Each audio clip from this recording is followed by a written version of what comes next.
মনুষ্যকুলে জন্ম পেয়ে বাবা ৮৪ লক্ষ জনে ভ্রমণ করে যে সাদের কৃষ্ণ ভজনের মানব দেহটা পেলাম মা, সারা জীবন ধরে হানাহানি মারামারি কাটাকাটি খুনোখুনি এই করতে করতে আমাদের মানব জন্মটাই শেষ হতে চলল।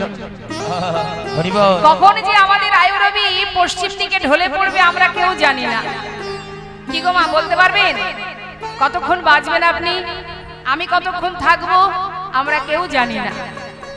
কিন্তু যে জন্য আমাদের আশা এখানে সে কথা ভুলে গিয়ে অজ্ঞানতার অন্ধকারে ডুবে থেকে মানে আমাদের প্রত্যেকের কিন্তু আমাদের জ্ঞান শূন্য হয়ে গেছে। প্রত্যেকে অজ্ঞান হয়ে জ্ঞান শূন্য হয়ে আমরা একে অপরের সঙ্গে দ্বন্দ্ব করে বেড়াচ্ছি। এটা আমার, ওটা আমার, সব কিছু আমার। সকালে ঘুম থেকে উঠেই শুধু মনে হয় যে কোনটা আমার, এই আমার আমার করে সারা জীবনটা কেটে গেল। কিন্তু তুমি যাকে আমার আমার আমার আমার করছো কিছুই তো তোমার নয়, সবই তো তোমাকে রেখে চলে যেতে হবে। তাহলে এই আমার আমার করে পিছনে পিছনে সময়টা যে তোমার নষ্ট হচ্ছে সেই জ্ঞানটা কি আমাদের আছে? হরে কৃষ্ণ নেই। এই জন্য শাস্ত্রে বললেন অজ্ঞান আধার দূর হয় কি করলে না কৃষ্ণ নাম শ্রবণ করলে। আমরা যে সকলে ভুল পথে চালিত হচ্ছি সেটা আমাদের জানাবে কে? ভাগবত কথা, কৃষ্ণ কথা, সদ্গুরু। তুমি যতই দৌড়দৌড়ি করো, যতই লাফালাফি করো, জীবনে যতই পরিশ্রম করো না কেন, শেষে গিয়ে তুমি দেখবে তোমার বরাদ্দে যতটুকু থাকার কথা সেইটুকুই আছে, তার বেশি তুমি কিছুই পাবে না। সবার ভাগ্যে লেখা আছে গো তুমি কতটুকু সম্পদের মালিক হবে আর কতদিন তুমি বাঁচবে, সব ভাগ্যে লেখা আছে। তাহলে এত হানাহানি মারামারি কাটাকাটির কি দরকার? সৎ পথে চলো, সত্য কথা বলো, সৎ কর্ম করো, গোবিন্দের প্রতি ভরসা করো, যিনি পাঠিয়েছেন তার প্রতি বিশ্বাস রাখো। যদি তার উপরে নির্ভরশীল হতে পারো তাহলে কি হবে? সেই তোমার মালিক, সেই তোমায় দেখবে। ভাবছো বসে চলবে কিসে, তুমি ভাববার কে? যার ভাবনা সেই ভাবে, তুমি ভাবো তাকে। কিন্তু এই সব কথাগুলো আমরা শুনতে পছন্দ করি, পালন করতে পছন্দ করি না, তাই না? আস্তে যে যতই যাই বলুক না কেন কীর্তন তো এখানেই থেকে যাবে, আবার আমরা ঠিক বাড়ি চলে যাব। সকালটা হলেই হয় একে অপরের সঙ্গে দ্বন্দ্ব চলতে শুরু হয়ে যায়। তাহলে বৈষ্ণব মহাজন বললেন সময় করিয়া পথটি ধরিয়া যেবা চলে দ্রুত গতি, সময়ের শেষে অনায়াসে সে যেন চলে যায় আপন বাসর। লক্ষ্য করে দেখবেন মা, এই যে হরিবাসর, এই যে সুন্দর হরিবাসর, এই জায়গাটা কি? এটা হলো অপ্রাকৃত জগৎ, প্রাকৃত জগৎ নয়। যেখানে অপ্রাকৃত জগতের অমৃত কথা বরিশন হয় সেটা হলো অপ্রাকৃত গোলকধাম। সেই অপ্রাকৃত জগতের লীলা সাধনে আমরা প্রত্যেকেই মনোনিবেশ নিয়ে এই যে এর মধ্যে বসে আছি, আমরা প্রত্যেকে বসে আছি কেন না? আমরা কৃষ্ণ নাম শ্রবণ করছি। আপনারা যেখানে বসে আছেন আপনাদের কি আমি বসিয়ে রেখেছি? না, আপনারা কৃষ্ণ নাম শ্রবণ করে কৃষ্ণ কৃষ্ণকে হৃদয় মন্দিরে বসিয়েছেন, তাই আজ সেই কৃষ্ণ কথা আপনাদের এখানে বসিয়ে রেখেছে। আপনারা কিন্তু আমার কথা শোনার জন্য এখানে আসেননি, এসেছেন কৃষ্ণ নাম শোনার জন্য। তাই আপনাদের বসিয়ে রেখেছে কি? আমি নই, বসিয়ে রেখেছেন অনাদি আদি গোবিন্দ। হরি বল, হরি বল। তাই যে জন্য আমাদের আশা সেই দিকে আমাদের মন দিতে হবে। মহাজন বললেন যদি হরিনাম কৃষ্ণ নাম শোনা যায় তাহলে কি হবে বাবা? আমি কে, আমার পরিচয় কি, কোথা থেকে আমি এসেছি, যাব কোথায়? राम भक्त तुलसीदास कलम दिच्छेन, तुम कहाँ से आए हो और जाओगी कहाँ, इतना दिल विचारलो बस हो गया भजन। তুমি জানো তোমার ঠিকানাটা কি, তোমার পরিচয়টা কি? ও মা, আপনার বাড়ি কোথায়? আপনাদের বাড়ি কোথায়? এখানে এই জায়গার নামটা কি? শ্রীরামপুর। আচ্ছা আচ্ছা, তাহলে আপনাদের বাড়িটা শ্রীরামপুরে? আচ্ছা আচ্ছা, তাহলে আপনার ঠিকানা শ্রীরামপুর, আপনাদের শ্রীরামপুর। এদিকে শ্রীরামপুর। বাবা, ও আপনার বাড়ি মদনপুর? আচ্ছা আচ্ছা, তাহলে আচ্ছা এর আগে আপনারা কোথায় ছিলেন? মানে এখন মদনপুরে শ্রীরামপুরে, এর আগে কোথায় ছিলেন?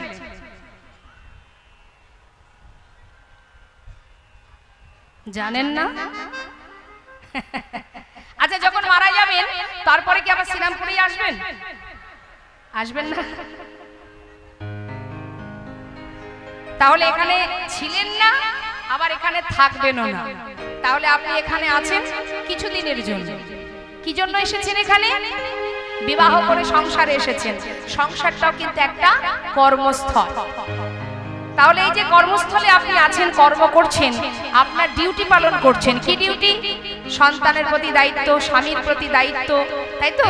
তা এই দায়িত্ব পালন করা, সংসার জীবনটা একটা বিচিত্র নাট্যমঞ্চ, অর্থাৎ অভিনয়ের জায়গা, যেখানে আপনি কখনো কারোর স্ত্রী, কখনো কারোর মা, এই চলছে যাত্রা, তাই তো? তাহলে আমাদের আশা কি জন্য? কৃষ্ণ ভজিবার তরে সংসারে আইনো। এই ঠিকানা আমার নয়, এখানে এসেছি চাকরি করার জন্য। কি চাকরি? আমরা যে ভগবানের চরণের দাস। আস্তে ওমা, বাড়িতে যারা কাজের লোক থাকে তাদেরকে বলা হয়, বাড়ির কাজের লোককে বলা হয় দাস, দাস দাসী, তাই তো? তাহলে দাসীদের কাজ কি? মালিকের সেবা পূজা করা, মালিকের দেখাশোনা করা, মালিকের কর্ম করা। তাহলে আমরা ভগবানের দাস, আমাদের কর্ম কি? আমরা যে কৃষ্ণ চরণের দাস, আমাদের কর্ম ভগবানের সেবা করা, তার সেবা যত্ন করা, তার দেখাশোনা করা, তার কর্ম করা। কিন্তু আমরা কি করি? আমরা কি সবাই ভগবানের দাস হয়ে আছি? না, আমরা কেউ ভগবানের দাস নই বাবা। সবাই আমরা মায়ার দাস হয়ে বসে আছি। তাই গৌর হরি বল, হরি বল। সবাই মায়ার দাস। ভাবছি সন্তান বড় হলে আমায় দেখবে, এ দেখবে, ও দেখবে, কেউ দেখবে না তোমার। দুদিনের পরিচয়। বৈষ্ণব মহাজন বললেন, আপন আপন করিছো জানে, সে তো আপন নয়। দিন ফুরালে বুঝিবে তখন আপন যে পর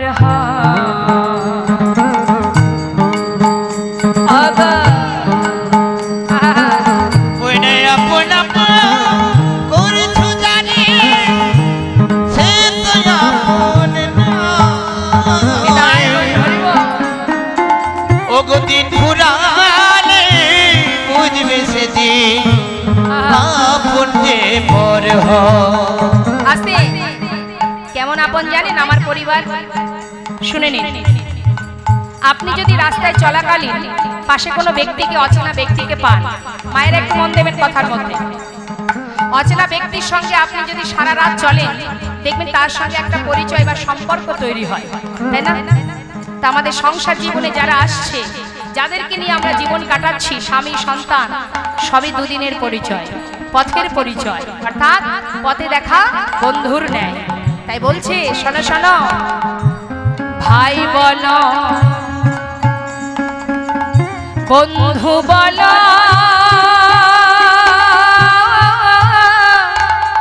কেউ তো কারো নয় মনে রে, কেউ তো কারো নয়। ভাই বলো, বন্ধু বলো, কেউ তো কারো নয় মনে রে, কেউ তো কারো নয়। ও তো দু চার দিনের দেখা শোনা, দু চার দিনের দেখা শোনা, শুধু দু চার দিনের দেখা শোনা, দু চার দিনের দেখা শোনা। ওই পথের পরিচয় কেউ তো কারো নয় মনে রে, কেউ তো কারো নয় মনে রে, কেউ তো কারো নয় মনে রে, কেউ তো কারো নয়, কেউ তো কারো নয়।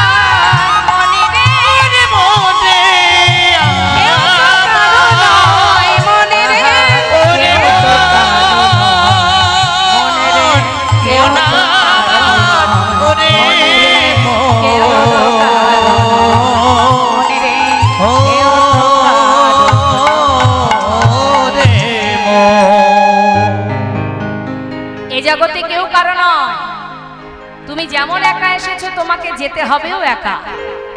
তাহলে তোমার কর্ম তোমাকে করতে হবে, তোমার কর্ম কিন্তু কেউ করবে না।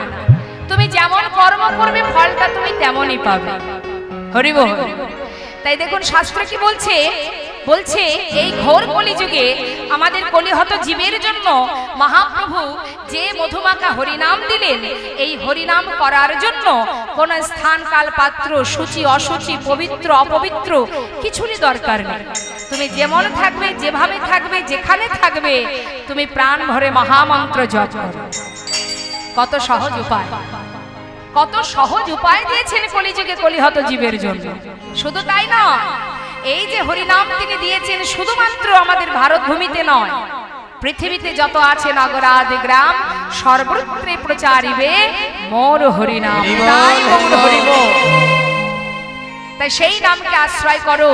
আরো কি বললেন মহাজন, বৈষ্ণব মহাজন বললেন, এই ঘোর কলিযুগে আস্তে এই ঘোর কলিযুগে যদি কোনো ভাগ্যবান ভাগ্যবতী সৎ গুরুচরণ আশ্রয় করতে পারে, আশ্রয় না করলে বিষয় পাওয়া যাবে না। আগে আশ্রয় করো, তারপরে বিষয় পাবে। কোনো কিছু আশ্রয় না করলে বিষয় পাওয়া যায় না। মনে করুন বাজার থেকে আপনি কিছু একটা কিনবেন, তাহলে কিনতে গেলে আপনাকে কি আশ্রয় করতে হবে মা? টাকা। অর্থাৎ টাকা যদি তুমি আশ্রয় না করো তুমি বিষয় পাবে না। অর্থাৎ আমার গোবিন্দের চরণে পৌঁছাতে গেলে আগে তোমাকে গুরুচরণ আশ্রয় করতে হবে। আর কি করতে হবে? মদনে হরি নাম করতে হবে, আত্মসমর্পণ করতে হবে। এই জগতে আমরা কেউ ভগবানকে ভালোবাসলে দেখবেন তার মধ্যে অহংকার তৈরি হয়, কি হয় না? একটু যদি ভগবানকে সেবা দিয়েছে মনে মনে ভাববে আমি বড় ভক্ত। একটু যদি মালা জপ করে সে মনে করে আমি বড় পণ্ডিত। কিন্তু বৈষ্ণব মহাজন বললেন, পণ্ডিত বললেই পণ্ডিত হওয়া যায় না, ভক্ত বললেই ভক্ত হওয়া যায় না। আগে মন থেকে অহংকারটা দূর করো, দীনতা প্রকাশ করো। ভগবানকে ভালোবাসতে গেলে আগে চাই দীনতা, কিন্তু সেটাই আমাদের অভাব। বলুন এখানে যত ভক্ত আছে বুকে হাত দিয়ে কার মধ্যে হিংসা নেই? হিংসা কার নেই? সবার মধ্যে হিংসা আছে, আছে না? হিংসা ছিল কার? মহাভারতে দুর্যোধনে, যার কারণে তাকে অবশেষে মরতে হয়েছিল। তা ঠিক তেমনই মা এই লীলা আমাদের আস্বাদন করতে হবে, ভাগবত আস্বাদন করতে হবে। সবকিছুর মধ্যে দিয়ে যদি নিজেদের চেতনা, নিজেদের চৈতন্য না হয় তাহলে কিন্তু কীর্তন শুনে কোনো লাভ নেই। তুমি ভগবানকে ভালোবাসবে, যদি তার মধ্যে হিংসা থাকে, কেমন হিংসা বলবো শুনুন। তাহলে দেখবেন লক্ষ্মী পুজো, সরস্বতী পুজো আসলে, বা এই যে সামনে আসছে দুর্গা পূজা, দেখবেন অনেক বড় বড় ভক্ত আছে যারা হয়তো 100 রসগোল্লা কিনলো, কিনে দোকান ঠাকুর ঘরে নিয়ে, মানে মায়ের সামনে নিয়ে গিয়ে ঠাকুর মশাইকে বললো, ঠাকুর মশাই এই 100 রসগোল্লা কিনেছি, সব তুমি মায়ের সেবায় লাগিয়ে দাও। কেন বলছি বলুন তো কথাটা? 100টা রসগোল্লা মায়ের সেবায় দিচ্ছে এই জন্য, জানে মা তো খাবে না, খাবো তো আমরা, এই কারণে মাকে দেওয়া হচ্ছে। যদি জানতো যে মা বিগ্রহ থেকে বেরিয়ে এসে খাবে তাহলে 100টা দিত, 1 থেকে 2। তাহলে ভগবানের প্রতি আমাদের হিংসা হয়। আমাদের স্বার্থে যদি এতটুকু ব্যাঘাত ঘটে যায়, আমরা পরের দিন থেকে মন্দিরে আর ভগবানের চরণে প্রণাম করতে যাই না। অর্থাৎ স্বার্থ ছাড়া আমরা তাকেও ভালোবাসি না। কিন্তু ভগবান, তুমি যে এত কষ্ট করে 84 লক্ষ জনি ভ্রমণ করে মানব দেহটা পেয়েছো, তার নাম করবে, তার সেবা করবে, কথা দিয়েছিলে, ভাবে এসে সব ভুলে গেছো। একবারও ভেবে দেখেছো তুমি তাকে ভুলে গেছো, সে কিন্তু তোমাকে ভুলে। সে তোমার যেমন সুখে আছে তোমার দুঃখেও আছে। বুঝবার মতো শক্তি তোমার নেই, তাই তুমি বুঝতে পারছো না। যে বুঝেছে, যে বুঝতে পেরেছে, সে প্রভুর চরণে নিজেকে সমর্পণ করেছে। ভগবান সেবা করে, ভগবানও সেবা করে, দিতে জানতে হয়। দিয়েছিল কে? বাবা সবরই এঁঠো কুল খাইয়েছিল প্রভু রামচন্দ্রকে। বিদুরের ঘরে 7 অন্ন সেবা করেছিলেন স্বয়ং কৃষ্ণ। বিদুরের স্ত্রী একটি কলার খোসা কৃষ্ণকে দিয়েছিল। হিতাহিত জ্ঞান ছিল না। আপনার ঘরে যদি স্বয়ং গোবিন্দ এসে সেবা করে, আপনি কিন্তু দিশে খুঁজে পাবেন না, কোন পথে যাবেন, কি করবেন। বিদুরের স্ত্রী যখন দেখছে স্বয়ং গোবিন্দ আমারই ঘরে সেবা করছে, তাড়াতাড়ি করে কি খেতে দেবে চিন্তা করতে করতে একটা কলা এনে সেই কলাটাকে মানে শ্বাসটাকে ফেলে দিয়ে সেই কলার খোসাটা গোবিন্দের হাতে তুলে দিয়েছিলেন। গোবিন্দ সেটাই খেয়েছিলেন মা, সেটাই তিনি সেবা করেছিলেন। দিতে জানতে হয়, দিতে শিখতে হবে।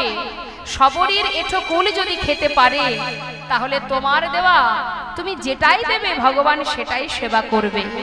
মন থেকে আগে আমাদের বিশ্বাস করতে হবে যে সেও সেবা করে, আমরা সেটাই মানি না।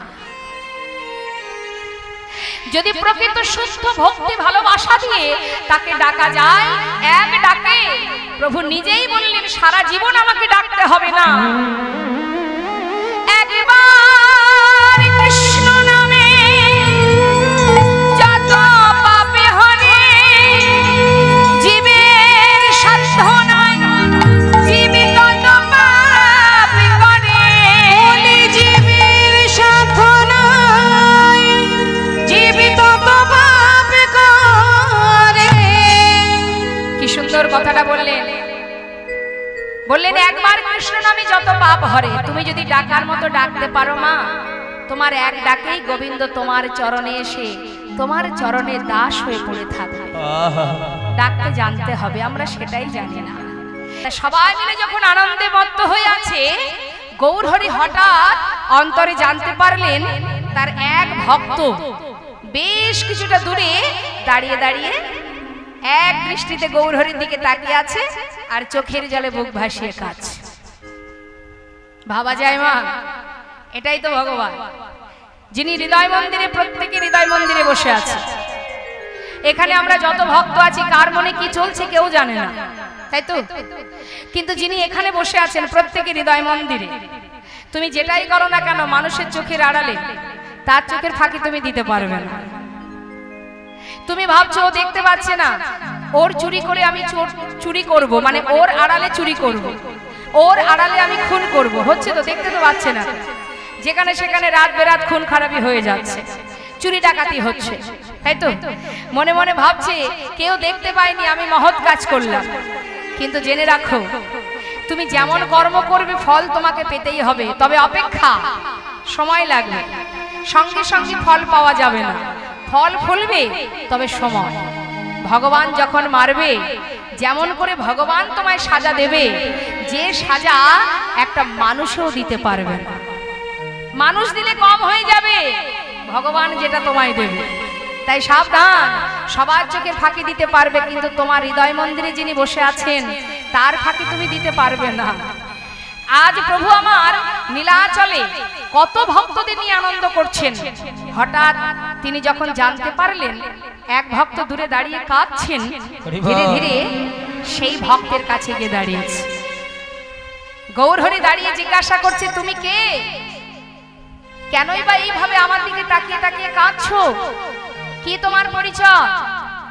সেই ভক্ত করজোড়ে বলে উঠলেন, প্রভু আমার পরিচয়, আমার নাম গোবিন্দ ঘোষ। আমি অগ্রদ্বীপ থেকে এসেছি। আমার দাদার নাম বাসুদেব ঘোষ, আমার ভাইয়ের নাম মাধব ঘোষ। মাগো, অগ্রদ্বীপটা কোথায় জানেন? শুনেন তাহলে। যদি আপনি কাটোয়া থেকে নবদ্বীপে যান, ঠিক তার মাঝখানে পড়বে এই অগ্রদ্বীপ ধাম।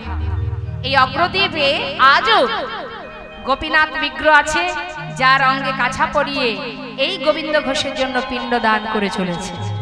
দর্শন করে আসবেন, সেই লীলাটাই আজ আমরা আস্বাদন করব। ওই যে গোবিন্দ ঘোষ অগ্রদ্বীপ থেকে যিনি গেছেন পুরীতে, সেই গোবিন্দ ঘোষ বলছে, প্রভু আমি তোমার কাছে এসেছি তোমার সঙ্গী হব বলে। যেই না বলা, গৌরহরি একটু মৃদু মৃদু হাসলেন মা। কেন জানেন? মনে মনে চিন্তা করছে, ভক্ত যারা আমার সঙ্গী হয় তাদের যে সারা জীবন কষ্ট পেতে হয়। ঘরের ছেলে ঘরে ফিরে যাও, সেই ভালো গোবিন্দ, আমার সঙ্গী হতে যেও না, কারণ যারা আমার সঙ্গী হয় তাদের যে সারা জীবন কষ্ট পেতে হয়। গোবিন্দ গো সঙ্গে সঙ্গে উত্তর দিচ্ছে, দয়াময়, আমি সব ফেলে তোমার কাছে এসেছি, দুঃখই হোক আর কষ্টই হোক আমি তোমার সঙ্গী হব, শুধু এইটুকুই জানতে চাই। বেশ, তাহলে দুঃখ কষ্ট যদি আসে সহ্য করতে পারবে তো? প্রভু, এ তোমার কি কথা? তুমি দুঃখই দাও আর কষ্টই দাও, আমার তাতে কি? আমি কিছুই জানতে চাই না। ঠিক আছে, তাহলে আজ থেকে তুমি আমার সঙ্গী। এখান থেকে আমাদের জানতে হবে মা, ভগবানকে যারা ভালোবাসে তাদের কিন্তু সারা জীবন কষ্টই পেতে হয়।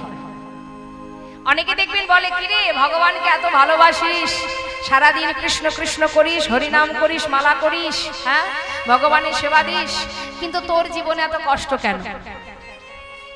একবার সুদামাকে দেখেই ভাবুন। কৃষ্ণের প্রিয় সখা সুদামা সারা জীবন কষ্ট পেতে হয়েছিল, কিন্তু তার নিঃশ্বাসে প্রশ্বাসে ছিল কে? কৃষ্ণ কৃষ্ণ কৃষ্ণ। সব হারিয়ে গাছতলা সার হয়েছিল সুদামা, তথাপিও কৃষ্ণ নাম কখনো সে ভোলেনি। হরিদাসের অঙ্গে শত শত চাবুকের আঘাত পড়েছে, তথাপিও কৃষ্ণ নাম ভোলেনি। ভগবান বললেন, যে করে আমার আশ, অর্থাৎ আমাকে যে আশা করে আমি তার করি সর্বনাশ, তথাপিও যে না ছাড়ে আমার পাশ, আমি হই তার দাসানুদাস। ভক্ত হওয়া যে অনেক কঠিন গো মা। ভক্ত বললেই ভক্ত হওয়া যাবে না গো। লক্ষ্য করে দেখুন, সত্য, ত্রেতা, দাপর, কলি, চারটি যুগ। এই চার যুগে স্বয়ং ভগবানের বামে যিনি আছেন তার কষ্টটা একবার অনুভব করুন, তাদের কষ্টটা ভাবুন। আমরা তো সুখের আশা করি ভগবানের কাছে, কিন্তু ভগবানের সহধর্মিনী যিনি, তাদের কষ্টটা কেমন ভেবেছেন কখনো? আমরা যে অজ্ঞানতার অন্ধকারে ডুবে আছি, এই জ্ঞান শূন্য হয়ে গেছে বলেই আমাদের চৈতন্য কখন হবে? যখন আমরা কীর্তন শুনবো, যখন ভাগবত শ্রবণ করব। তাহলে কি বলছে শুনুন। বললেন, সত্যযুগে কে আছে? সত্যযুগে নারায়ণের বামে কে আছে? মা লক্ষ্মী। তাকে সুতাপামনির ঘরের পত্নী হতে হয়েছিল, তাই না? হ্যাঁ। ত্রেতা যুগে প্রভু রামচন্দ্রের বামে কে আছে বলুন?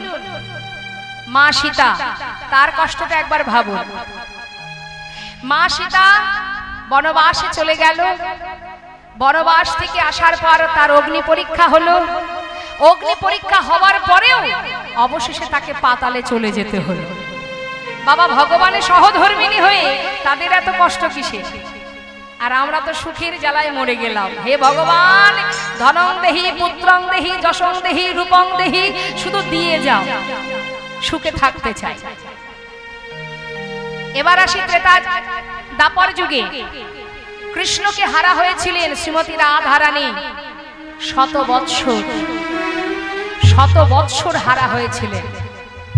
আর সব থেকে কষ্টের জীবন এই কলিযুগে। মা বিষ্ণুপ্রিয়া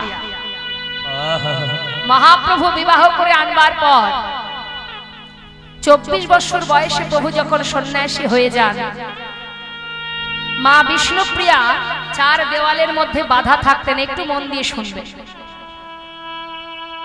এই 4 দেওয়ালের মধ্যে নিজেকে আড়ালে রাখতেন। কেন?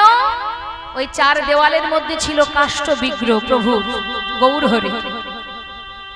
সেই প্রভুর সেবা দিতেন ওই 4 দেওয়ালের মধ্যে বাধা থেকে। প্রতিনিয়ত 24 ঘন্টা ধরে মহামন্ত্র জপ করতেন মা বিষ্ণুপ্রিয়া। শ্রীমতী রাধারানী জানতে পারতেন যে প্রভু মানে গোবিন্দ কোথায় গেছে।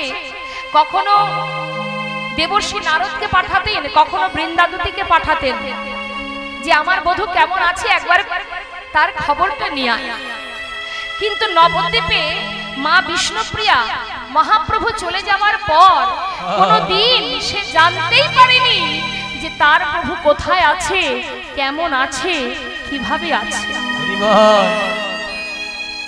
এত কষ্ট সারাদিনে মহামন্ত্র জপ করতেন, আর মহামন্ত্র যখনই শেষ হতো, মানে 16 নাম 32 অক্ষর শেষ হওয়া মাত্রই একটা করে তন্ডুল মানে চাল আলাদা করে রাখতেন। আর সেই তন্ডুল সারাদিনে যতটুকু তন্ডুল হতো সেই চালটুকু রন্ধন করে আগে দিতেন তার শাশুড়ি মাকে মানে সচিমাকে, তারপরে দিতেন বাড়ির যে কাজের লোক ছিল ঈশান তাকে দিতেন, তারপরে যেটুকু থাকতো সে নিজে সেবা করত। কেন? শুধুমাত্র প্রাণটা বাঁচিয়ে রাখার জন্য। এই প্রাণটা যদি বেঁচে না থাকে তাহলে প্রভুর সেবা দেব কি করে? হরি বল। এই হচ্ছে ভালোবাসা, এই হচ্ছে শুদ্ধ প্রেম, এটাই হলো ভক্তি। তাই মাগো, যদি জীবনে কখনো কষ্ট পান, ভগবানকে ভালোবেসে যদি জীবনে কষ্ট আসে, কখনো মন খারাপ করার কিছু নেই। কেন বলুন তো? কষ্ট যেমন আসবে আবার সুখও আসবে, কারণ সুখ দুঃখ দুই ভাই। একজন যদি আপনার জীবনে আসে আর একজন বাইরে দরজার বাইরে দাঁড়িয়ে থাকে, আপনি যদি দুঃখে ভেঙে পড়েন তাহলেই ভুল হবে। কেন? দুঃখ চিরকাল থাকবে না আপনার, সময় হলে দুঃখ চলে যাবে, সুখ ঢুকে যাবে। আবার সুখ পেয়ে আপনি যদি আনন্দে পাগল হন তবেও ভুল হয়ে যাবে। কেন? সুখও চিরকাল থাকবে না, দরজার বাইরে দুঃখ দাঁড়িয়ে থাকবে। যখন সময় হবে সুখ চলে যাবে, দুঃখ ঢুকে যাবে। তাই সংসার জীবনে সুখ দুঃখ দুজনে আসবে যাবে, এর মধ্যে দিয়েই যেহেতু আমরা মানবকুলে জন্ম পেয়েছি, আমাদের কৃষ্ণ ভজনটা ভুলে গেলে হবে না মা। সুখ পেলে গোবিন্দকে ডাকতে পারবো না, সময় পাবো না। দুঃখ পেলে তার কাছে ছুটে যাব, হে ভগবান কেন দুঃখ দিলে, তোমার মুখ দেখবো না, তোমায় খেতে দেব না। এটা কিন্তু আমাদের ভুল হয়ে যাবে মা। তাই সুখ দুঃখ নিয়ে আজ গোবিন্দ ঘোষ বললেন, হে প্রভু আমি তোমার সঙ্গী হয়েছি, এটাই যথেষ্ট। তাই দুঃখ আসুক আর সুখই আসুক আমি কিছুই জানতে চাই না। এটাই হলো ভক্তের কথা। যেই না সঙ্গী করে নিল, প্রভু আমার একটার পর একটা পরীক্ষা করতে শুরু করলেন। মা গোবিন্দ তাহলে আজ থেকে তুমি আমার সঙ্গী? হ্যাঁ দয়াময়। দেখুন কিভাবে পরীক্ষা করছে মা, পদে পদে পরীক্ষা। শোনো গোবিন্দ, আজই আমরা নীলাচল ছেড়ে যাত্রা করব, তো তুমি যাবে? হ্যাঁ প্রভু আমি যাব। তাহলে চলো। সমস্ত ভক্তগণকে নিয়ে গৌরহরি যাত্রা করলে, নীলাচল থেকে যাচ্ছে মা, বৃন্দাবনের পথে যাত্রা করছে, যাচ্ছে। তা ভক্তগণকে বলছে, ভক্ত সবাই মিলে একবার কৃষ্ণ নাম করো। গৌরহরি বলছে সবাই কৃষ্ণ নাম করো। তা গৌরহরি কৃষ্ণ নাম গাইতে বলছে, আর ভক্তরা বলছে প্রভু কৃষ্ণ নাম আমরা গাইবো না, কৃষ্ণ নাম তুমি করো। সে কি কথা, তোমরা কৃষ্ণ নাম করবে না? না তুমি করো কৃষ্ণ নাম, আমরাও করব। তবে আমরা কি করব? কি করবে? ভক্তরা কি গাইবে? আমাদের ভগবানকে মা, কলির ভগবানকে গৌরহরি। তা ভক্তরা বলে উঠলেন, ও দয়াময় কৃষ্ণ নাম তুমি করো, আমরা তোমার নাম গাইবো। হরি বল হরি বল। তা আসুন আমরা সবাই মিলে একবার গৌর নাম জপ করি, হাত তুলে। কষ্ট হচ্ছে না তো? কষ্ট হচ্ছে? তাহলে হাত তুলতে বলবো না। দেখুন হাত তোলা মানে ভগবানের চরণে আত্মসমর্পণ করা। আর এই হাত তুলে হাতে তালি দেওয়ার অনেক গুণ আছে, অনেক মাহাত্ম্য আছে হাতে তালি দিলে। কি উপকার শুনবেন? বলবো, শুনুন তাহলে। যদি কেউ হাত তুলে হাতে তালি দেয় আর হাতে তালি দিয়ে যদি কেউ হরিনাম করে, তার উপকার কি? হাত তুলে হাতে তালি দিলে তার ভিতরে যে অলসতা জড়তা সেটা কেটে যায়। অনেকে দেখবেন হাত তুলতে গেলে কষ্ট মনে মনে ভাবে, কষ্ট হয় তাদের। কে কষ্ট করে হাত তুলবে? অনেকে দেখবেন অলসতা করে, এই অলসতা কেটে যাবে যখন আপনি হাত তুলবেন। আর একটা উপকার কি? জোরে জোরে হাতে তালি দিলে ভগবানের সেবা হচ্ছে, এটাও একটা সেবা। আরো একটা উপকার আছে, মানে মনের মধ্যে যদি অহংকার থাকে সেটা দূর হয়ে যায়। অনেকে দেখবেন যদি একটু অহংকার থাকে, মানে অহংকার অনেক রকমের হয়, কারোর মনে করুন টাকা পয়সার অহংকার, আবার কারোর আছে রূপের অহংকার, এক একজনের এক এক অহংকার থাকে। তা যদি কারোর অহংকার থাকে, সে দেখবেন হরিবাসরে এসে ওই সবার সঙ্গে একসঙ্গে হাত তুলে হাতে তালি দিতে পারে না। কেন? লজ্জা বোধ হয়, আমার এটা আছে ওটা আছে, আমি এদের সঙ্গে একসঙ্গে হাতে তালি দেব। হাতে তালি দেবে, কিন্তু কিভাবে? এইভাবে জোরে জোরে দিতে পারবে না, কারণ সম্মানে লেগে যাবে। আবার মনে করুন যদি তার বাড়ির বাচ্চার জন্মদিন হয়,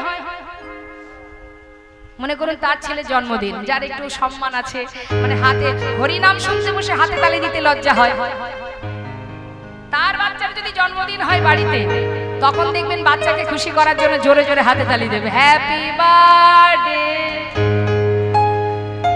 তাই না?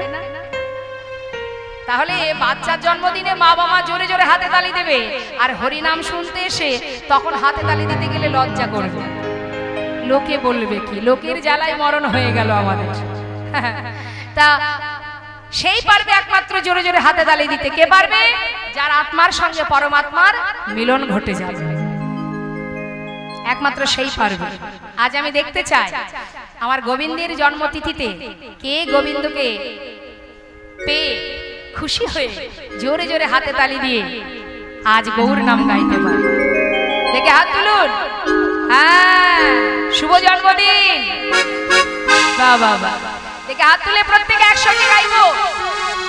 গৌর হরি বল বল, গৌর হরি বল, গৌর হরি বল, গৌর হরি বল, গৌর হরি বল বল, গৌর হরি বল, গৌর হরি বল বল, গৌর হরি বল, গৌর হরি বল, হরি হরি বল, গৌর হরি বল, হরি হরি বল, হরি বল, হরি হরি বল, গৌর হরি বল, হরি হরি বল, গৌর হরি বল, হরি হরি বল, গৌর হরি বল বল, গৌর হরি বল, হরি হরি বল, গৌর হরি বল, হরি হরি বল, গৌর হরি বল, হরি হরি বল, গৌর হরি বল, গৌর হরি বল, হরি হরি বল, হরি বল, হরি বল, হরি বল বল, গৌর হরি বল, হরি বল, হরি বল।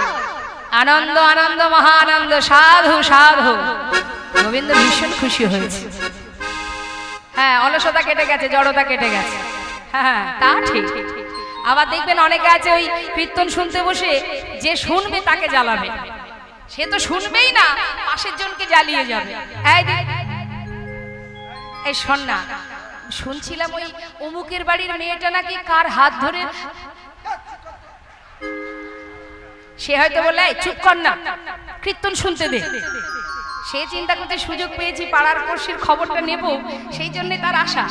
এই দিদি, এই দিদি, শোন না, পান খাবি?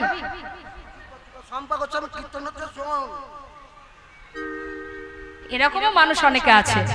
তাই তাদেরকে যদি আপনি উপেক্ষা করতে পারেন, হাত তুলে জোরে জোরে তারই সামনে হাতে তালি দিয়ে হরিনাম করবেন, দেখবেন দ্বিতীয়বার আপনার কাছে আর কোনো প্রশ্ন সে করবে না। এটাও কিন্তু একটা উপকার। হ্যাঁ, তা আজ আমার গৌর হরি সমস্ত ভক্তদের নিয়ে যাচ্ছে মা। যেতে যেতে কি হলো দেখুন, গৌর হরি সমস্ত ভক্তকে ফেলে অনেক দূরে চলে গেছে। এখন প্রভু যেই চলে গেছে, ভক্তরা পিছনে পড়ে গেছে। ভক্তরা চিন্তা করছে তাই তো, এইভাবে যদি প্রভু আগে আগে চলে যায়, আমরা তো পথ চিনি না, পথ ভুলে যাব, কি হবে এখন উপায়? চিৎকার করে ডাকছে, ও গৌর হরি, ও গৌর হরি। যেই না ডাক দিয়েছে, পাশে আর এক ভক্ত বলছে, যাচ্ছে যাক না, তাতে কি আছে, সে তো জানে যে আমরা পিছনে আছি, আমাদেরকে না নিয়ে তিনি কোথাও যাবেন না। হরি বল। এখন গৌর হরি আগে আগে যাচ্ছে, পশ্চাতে যাচ্ছে ভক্তগণ। কিন্তু হলো কি মা, প্রখর রৌদ্রে গৌর হরি গলাটা শুকিয়ে গেছে, একটু তৃষ্ণার্ত হয়েছে, পিপাসা পেয়েছে। এখন যেই না পিপাসা পেয়েছে, পথে যাচ্ছে তো গভীর বনের ভিতর দিয়ে, কৃষ্ণ কৃষ্ণ বলতে বলতে হঠাৎ মনে মনে বলছে, হে কৃষ্ণ, কোথাও যদি একটু জল পেতাম, তৃষ্ণা নিবারণ করতাম।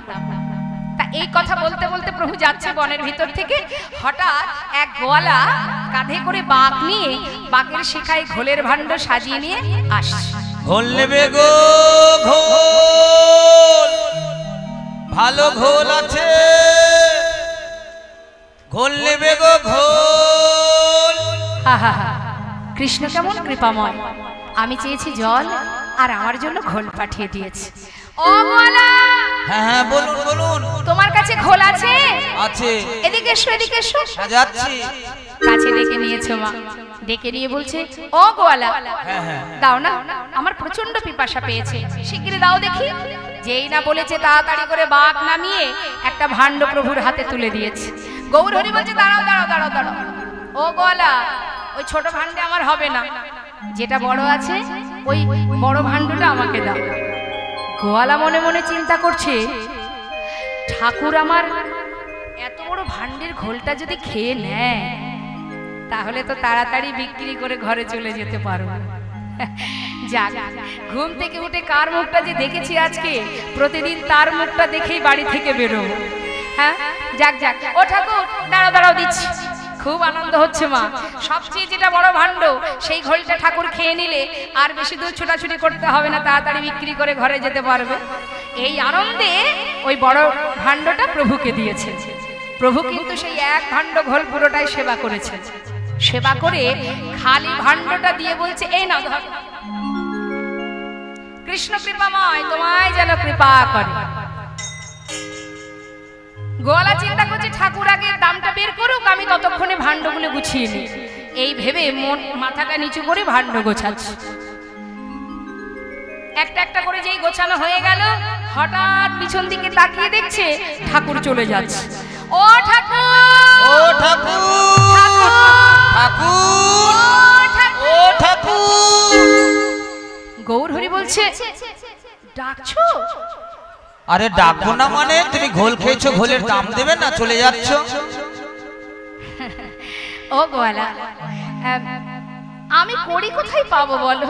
আমি তো সন্ন্যাসী, আমার কাছে তো কোনো কড়ি নেই। তাহলে তোমাকে ঘোল খেতে কে বলেছিল যদি করি নেই? তা দেখো ঠাকুর, তুমি ঘোল খেয়েছো, ঘোলের দাম দেবে।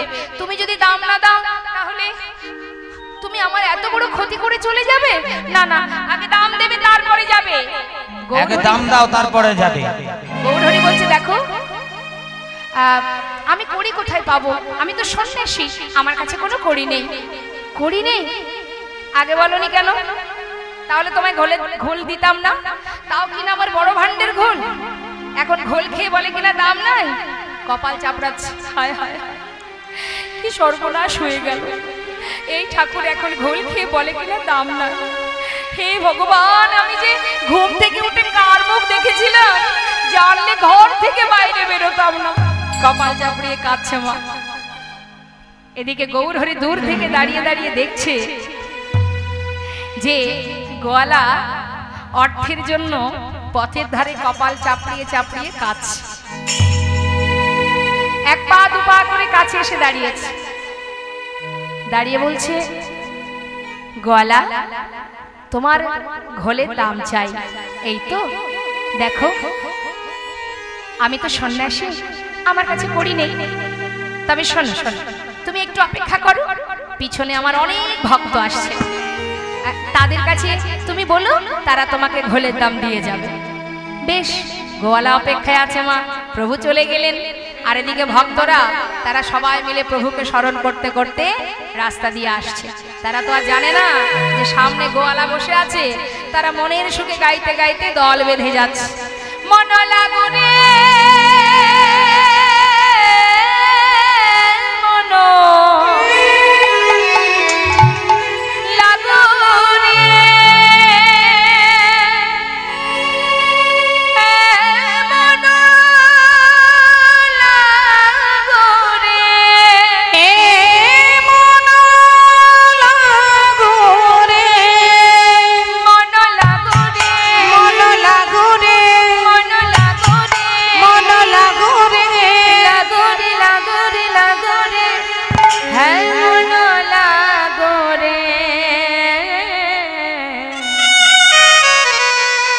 তোহারি চরণে মন লাগো রে।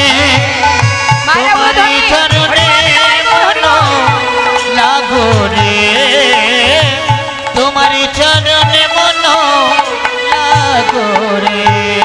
মন লাগো রে, মন লাগো রে, মন লাগো রে, মন লাগো রে, মন লাগো রে, লাগো রে, লাগো রে, মন লাগো রে। ওই না তোমারি চরণে মন লাগো রে, তোহারি চরণে মন লাগো রে, তোহারি চরণে মন লাগো রে, তোহারি চরণে মন লাগো রে। বন্ধ করো। কে বললো কথাটা? ওই যে বসে আছে গোয়ালা। সমস্ত ভক্তগণকে তাদের নামে বাধা দিয়ে সবাইকে পথের মাঝখানে দাঁড় করিয়ে দিলেন। বন্ধ করো। কি ব্যাপার? কে তুমি? পথের মাঝখানে বসে আছো, আমাদের হরি নামে বাধা দিচ্ছ, কি চাই তোমার? গোয়ালা বলছে, দেখো অনেকক্ষণ বসে আছি, আমাকে ঘোলের দামটা দাও তো বাবা, আমি যাই। তোমাকে ঘোলের দাম কেন দেব? আমরা তো তোমার ঘোল খাইনি। গোয়ালা বলছে, আমি তাকে চিনি না, আমি নাম জানি না, তোমাদের সঙ্গের সঙ্গী। ঘোল খেয়ে বলে কিনা দাম নাই। তা দেখি বাবু দাও তো, তোমরা ঘোলের দামটা দাও, আমি যাই। গোয়ালা বলছে, আহা, ভক্তরা বলছে, আগে বলো কে খেয়েছে, না হলে শুধু শুধু কেন দাম দেবো আমরা? বলছে, তোমাদের সঙ্গের সঙ্গী, আমি চিনি না তাকে। এই ঘোল খেয়েছো? একজন আরেকজনকে জিজ্ঞাসা করছে। সমস্ত ভক্তরা একসঙ্গে আছে তো, একে অপরকে জিজ্ঞাসা করছে, ওমা আপনারা কি ঘোল খেয়েছেন? এই গোয়ালার কাছ থেকে খেয়েছেন ঘোল? আপনারা খেয়েছেন? এদিকে এদিকে বাবা, আপনারা ঘোল ঘোল খাননি? হ্যাঁ, আচ্ছা আচ্ছা, ঘোল খাননি, খেয়েছেন না? সংসারের ঘোল তো সবাই খেয়েছে, গোয়ালার কাছ থেকে দুধের ঘোল তো কেউ খায়নি। আচ্ছা, ঘোল যদি কেউ না খায়, দাম তো কেউ দেবে না। হ্যাঁ, কি বলছে? এই যে ও গোয়ালা, কি মনে করেছো কি শুধু শুধু ঘোলের দাম নেবে? আমরা তো কেউ খাইনি। এই তো সবাই বলছে খাইনি। হ্যাঁ, আচ্ছা দাঁড়া, তা তুমি যে ঘোল খেয়েছে তার নাম জানো না? আচ্ছা,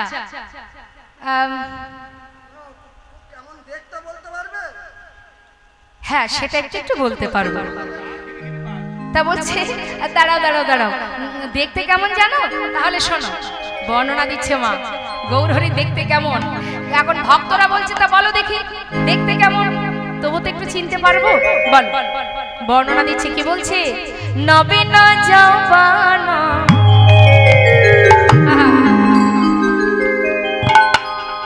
সে যে ভুবন ভোলা না,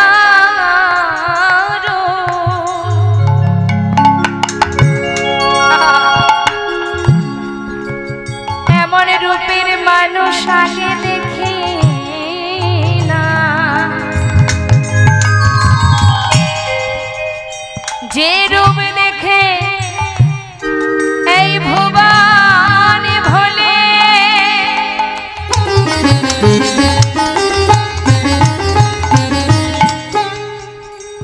কি বলবো সেই রূপের কথা,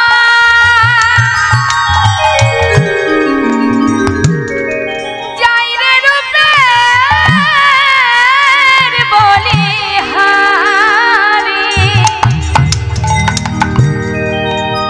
চেয়ে দেখো মা, সেই অপরূপ রূপে মা ধরে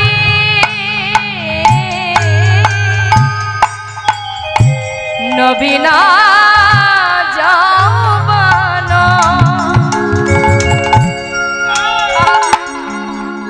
আর অঙ্গের বরণ মানে রংটা কেমন জানো? গলিত কাঞ্চন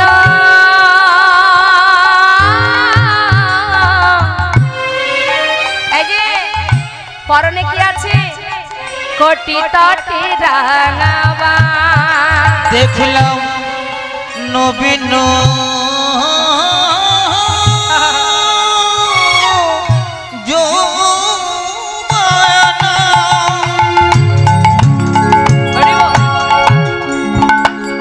গলিত কাঞ্চন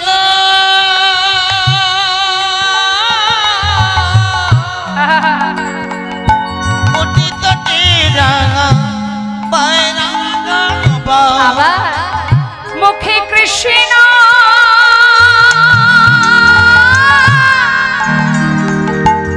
কৃষ্ণ বলিয়া সে নেচে যায়।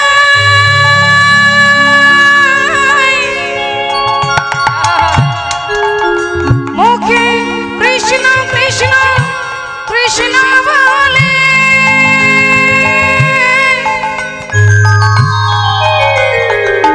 প্রেমানন্দে বাহু তোলে। কৃষ্ণ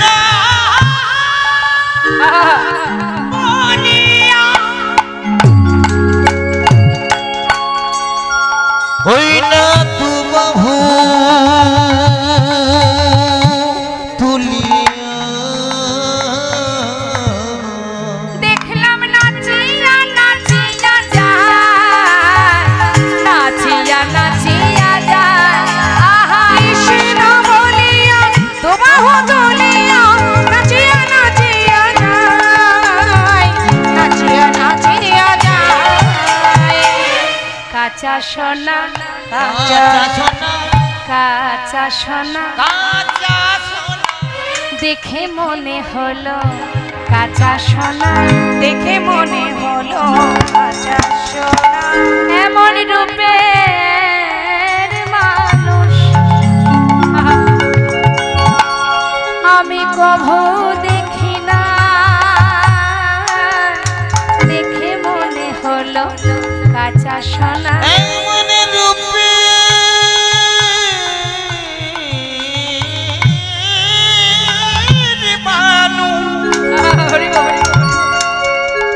আমরা কভু দেখি নাই দেখে মনে হলো কাঁচা সোনা হরিবল হরিবল রূপের মানুষ কাঁচা সোনার মতো দেখতে এ কথা শুনে ভক্তরা বলছে বুঝেছি বুঝেছি আর বলতে হবে না এতক্ষণে বুঝলাম তুমি যে মানুষটার কথা বলছো সে তোমার কাছ থেকে ঘোল খেয়ে দাম দিতে পারেনি। বলি ও গোয়ালা সে কে জানো সে নদিয়ার চাঁদ গৌর সুন্দর কিন্তু আমরা তো তারই সঙ্গী আমরা করি কোথায় পাবো বলো যেই না বলেছে আমরা কোথায় পাবো করি এই কথা শুনে সমস্ত ভক্তরা লজ্জায় পাশ কাটি কাটি চলে যাচ্ছে আর গোয়ালা বসে বসে ওই পথের ধারে বসে বসে কাঁদছে কেন হায় হায় এরাও বলছে করি নাই আজ আমার কি সর্বনাশ হয়ে গেল ভাবছে আর কাঁদছে। এখন যেই না সমস্ত ভক্তরা চলে গেল গোয়ালা চিন্তা করছে আর বসে থেকে লাভ কি আজ আর বিক্রি করব না ঘরে চলে যাব এই ভেবে যেই না বাঘটা কাঁধে তুলতে যাবে মা হঠাৎ দেখছে বেজায় কি করে হলো যেটা সবচেয়ে বড় ভাণ্ড সেই ভাণ্ডের ঘোল খেয়েছেন গৌরহরি তাহলে তো আমার বাঘ হালকা হবে এত ভারী কি করে হলো কি করে হলো দেখি তো এই বলে যেই না একটা একটা করে ভাণ্ড নিচে নামাচ্ছে যে ভাণ্ডের ঘোল আমার গৌরহরি সেবা করেছে সেই ভাণ্ডের মধ্যে যেই না নজর দিল হঠাৎ দেখছে কি কানায় কানায় পরিপূর্ণ স্বর্ণ মুদ্রা বাঘ ফেলে রেখে ছুটতে ছুটতে যাচ্ছে গৌরহরি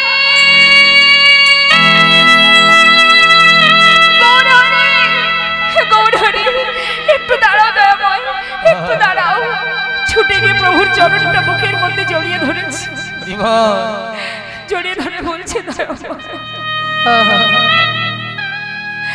আমি তোমায় চিনতে পারিনি আমায় তুমি ক্ষমা করে দাও আমি না জেনে না বুঝে ভুল করেছি, আমি তোমায় চিনতে পারিনি। ক্ষমা করো প্রভু, তুমি আমায় ক্ষমা করো, আমি অপরাধ করেছি। হে দয়াময়,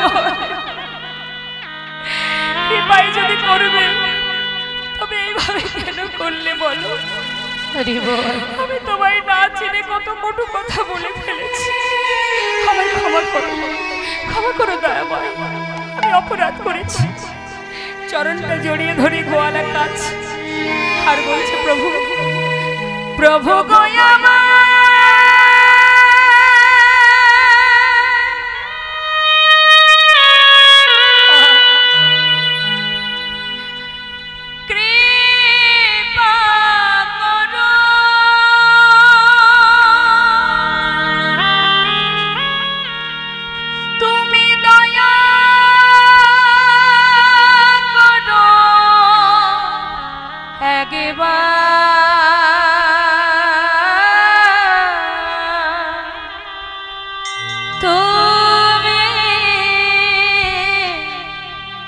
কৃপা করো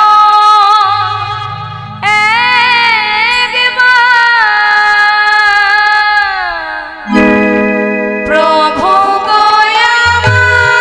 কৃপা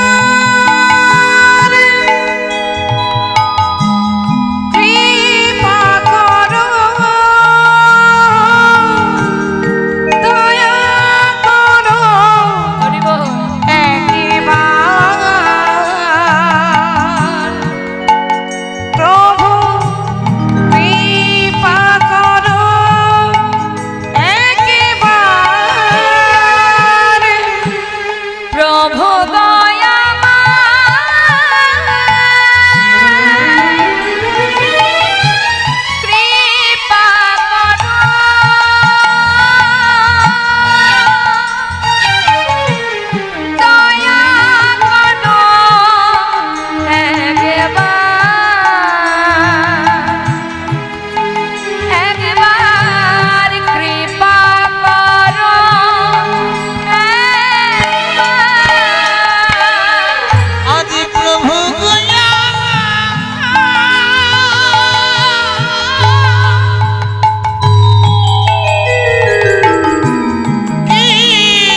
এসেছ ধরাতে উদ্ধারিতে পৃথিবী, তাই তো তোমায় ডাকি প্রভু, দয়া করো এই দিনে। তুমি প্রভু না করিলে দয়া, তুমি প্রভু না করিলে দয়া, বলো আমি যাব কোথায়? কৃপা করো প্রভু দয়াময়, কৃপা করো, দয়া করো একবার, প্রভু কৃপা করো একবার, কৃপা করো একবার, প্রভু কৃপা করো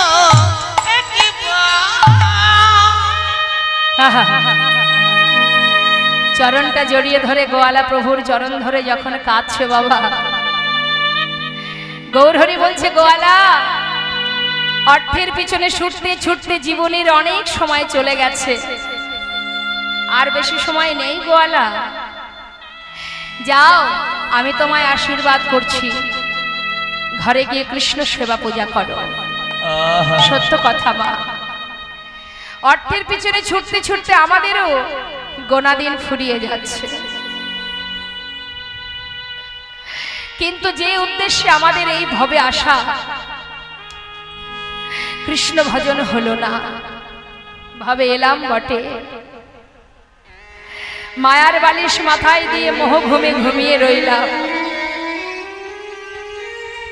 শাস্ত্রে বললেন কাতব কান্তা কস্তে পুত্র সংসারয় বতিব বিচিত্র নলিনী জলগত তরলং তৎপত অতিশয় চপলা।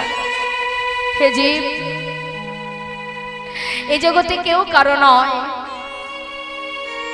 তাই গোয়ালাকে আশীর্বাদ করে বললেন, গোয়ালা যাও ঘরে ফিরে যাও, ঘরে গিয়ে কৃষ্ণ সেবা পূজা করো, সময় গেলে আর পাবে না। হরি বল। সময় চলে গেলে পাওয়া যায় না। তুলবি যদি ছানা মাখন সকাল সকালে তোল, শিশুকালে কৃষ্ণ ভজন বৃদ্ধতে ভজনেতে বাধাই গণ্ডগোল। ভগবানকে ডাকতে গেলে শিশুকাল থেকে ভালোবাসো, শিশুকাল থেকে তার সেবা করো। শিশুকালে কৃষ্ণ ভজে কৃষ্ণ পাওয়ার আসে, যৌবনকালে কৃষ্ণ ভজে আসে কি না আসে, আর বৃদ্ধকালে কৃষ্ণ ভজে কেন? জমেরও তরাসে। এই মনে হয় জম আমাকে নিয়ে যাবে, এই ভয়ে আমরা তখন ভগবানকে ডাকি। তাই ভজনের উপযুক্ত সময় হলো শিশুকাল থেকে। তাই গোয়ালাকে আশীর্বাদ করার পর যখন গোয়ালা চলে গেল মা, ভক্তগণকে নিয়ে প্রভু এসে পৌঁছালেন। কোথায় এলেন জানেন? নানা গ্রামে ঘুরি গড়া আইলা পূর্বস্থলে, নানা গ্রামে ঘুরি গড়া আইলা পূর্বস্থলে, নানা গ্রামে ঘুরি গড়া আইলা পূর্বস্থলে। তখন নানা গ্রামে ঘুরি গড়া আইলা পূর্বস্থলে। কোথায় এলাম? মায়েরা বলুন কোথায় এলাম?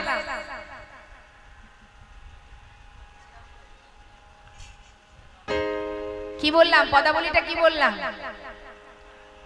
এলাম কোথায়? ঝা,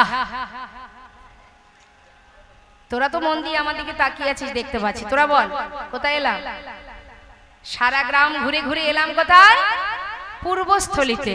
হ্যাঁ, ভক্তগণের সবে মিলে হরি হরি বলে, হাতুলে ভক্তগণ সবে মিলে হরি হরি বলে, ভক্তগণের সবে মিলে হরি হরি বলে, আনন্দ আর ধরে না রে, আনন্দ আর ধরে না রে, আনন্দ আর ধরে না রে, আনন্দ আর ধরে না। সবাই হরি হরি হরি বলে, আনন্দ আর ধরে না রে, হরি হরি হরি বলে, হরি বলে দুটি বাহু তুলে, হরি হরি হরি হরি হরি বলে দুনি বাহু তুলে, হরি হরি হরি বলে, আনন্দ আর ধরে না রে, ভক্তগণ সবে মিলে হরি হরি বলে।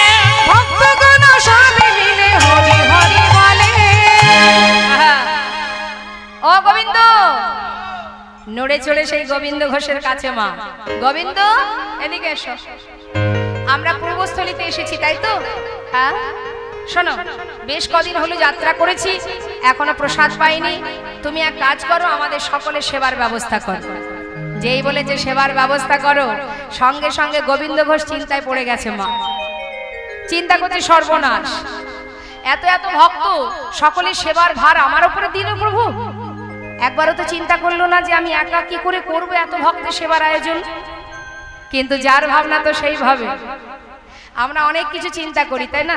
সকালে ঘুম থেকে উঠে মনে মনে ভাবি, আস্তে কথা নয়, ঘুম থেকে উঠে মনে মনে চিন্তা করি আজকে বাজারে যাব কি অমুক জায়গায় যাব, এই এই কাজগুলো করে ফিরবো, মনে করে 5টা কাজ করে ফিরবো, এটা চিন্তা ভাবনা করে আমরা যাই। কিন্তু দেখা যায় কি, যা ভেবে চিন্তে বাহির হই, দেখা গেল সেই কাজ সম্পূর্ণ হয় না, তাই না? তাহলে জীব কোটি বাঞ্ছা করে, কৃষ্ণের যে ইচ্ছা সেই ফলই ধরে। অর্থাৎ তুমি যেটাই চিন্তা করো না কেন, যেটাই ভাবো না কেন, তার ভাবনা সে তো ভেবেই রেখেছে কি হবে। আর এদিকে কি হলো, গোবিন্দ ঘোষ চিন্তা করছে যে আমি একা কি করে সবার আয়োজন করব, এত ভক্তের সেবা। কিন্তু প্রভু যখনই ওই পূর্বস্থলিতে এলেন মা, সেই খবরটা চলে গেল নবদ্বীপে। আর নদেবাসী যখনই জানলো যে গৌরহরি পূর্বস্থলীতে এসেছেন, খবর পাওয়া মাত্রই তারা সবাই যাচ্ছে গৌর দর্শন। তবে কেউ খালি হাতে যাচ্ছে না, সবার হাতে প্রভুর সেবার সামগ্রী। গৌর দর্শনে যাচ্ছে তো?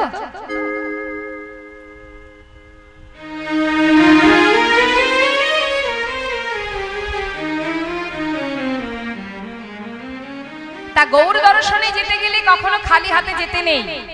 শুধু তাই নয়, যদি কখনো গুরু গৃহে যান, আপনারা গুরুচরণ আশ্রয় করেছেন তো? হ্যাঁ, করেছেন না? গুরুদেব যে মন্ত্র দিয়েছে সে মন্ত্র জপ করেন তো? প্রতিদিন করেন? বেশ। কৃষ্ণ মন্ত্রে যারা দীক্ষিত হন, গুরুদেব তাদের গলায় তুলসীর মালা পরিয়ে দেন। তা সবার গলায় তুলসীর মালাটা আছে তো? নেই না? কোথায় গেল?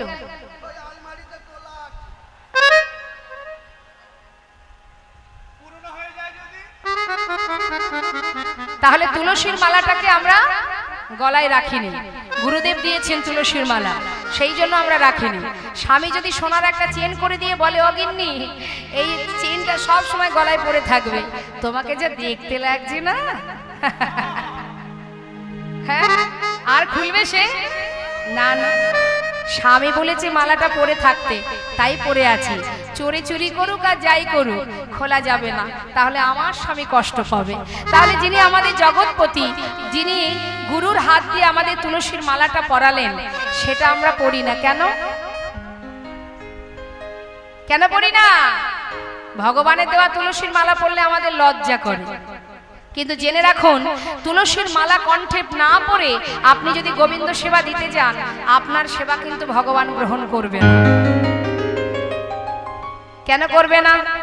আমরা সবাই জানি ভগবানের সেবা দিতে গেলে ভোগের থালায় তুলসী পত্র না দিলে, যে কোনো ভোগের থালায় আপনি যেটাই তাকে দেবেন, তার উপরে যদি তুলসী না দেন, ভগবান সেটা সেবা করেন না। তাহলে আপনি যখন সেবা দিতে যাচ্ছেন, আপনি যখন তার চরণে প্রণাম করছেন, তখন আপনার অঙ্গে যদি তুলসী না থাকে, তাহলে ভগবান আপনাকেও গ্রহণ করবে না। তাহলে আপনাকে যদি গ্রহণ না করে, আপনি রাজভোগ দিলেও ভগবান সেটা খাবেন না।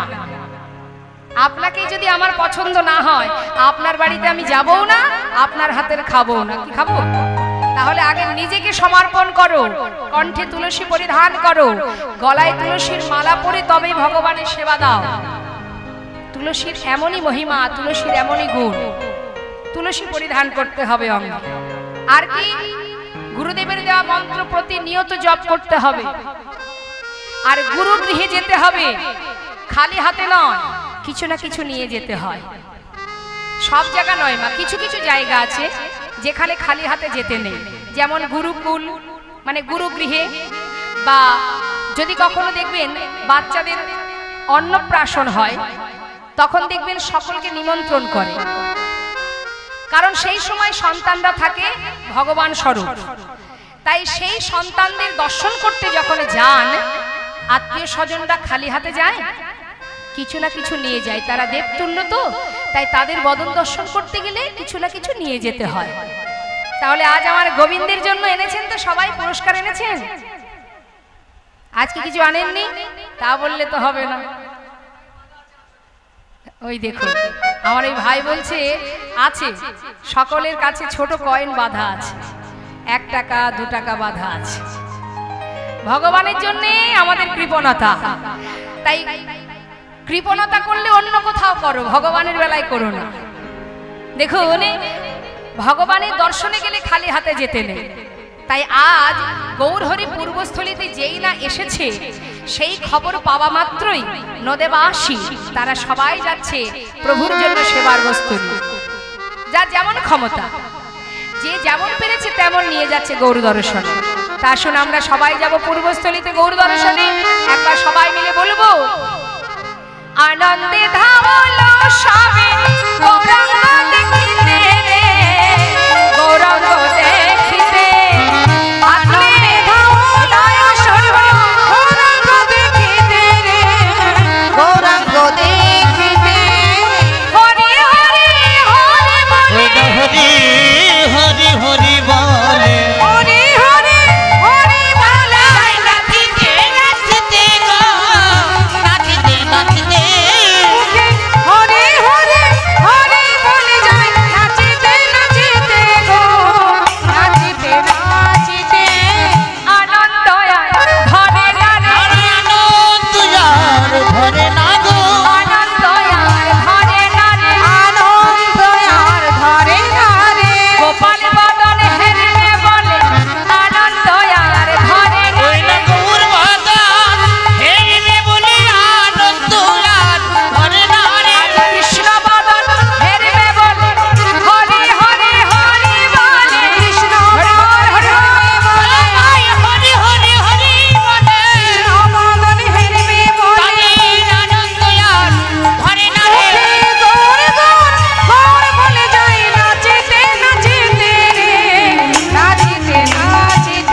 সবাই এসেছি গৌর গোবিন্দের বদন দর্শনের জন্য, আর সমস্ত ভক্তগণ যাচ্ছে গৌর দর্শনে।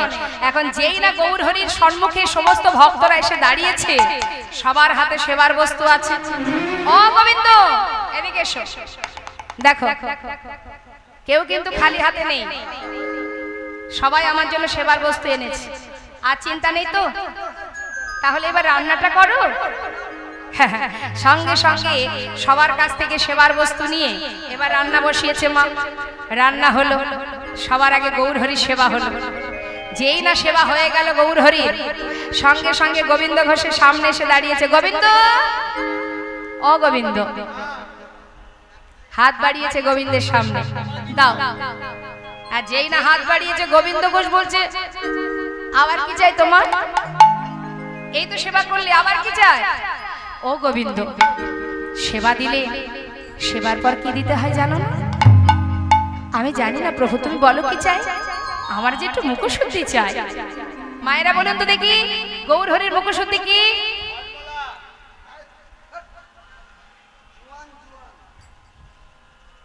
কি মুখশুদ্ধি বাবা জানেন? গৌর হরির মুখশুদ্ধি কি? হরি তো কি, বাহ, নিতাই গৌর হরি বল।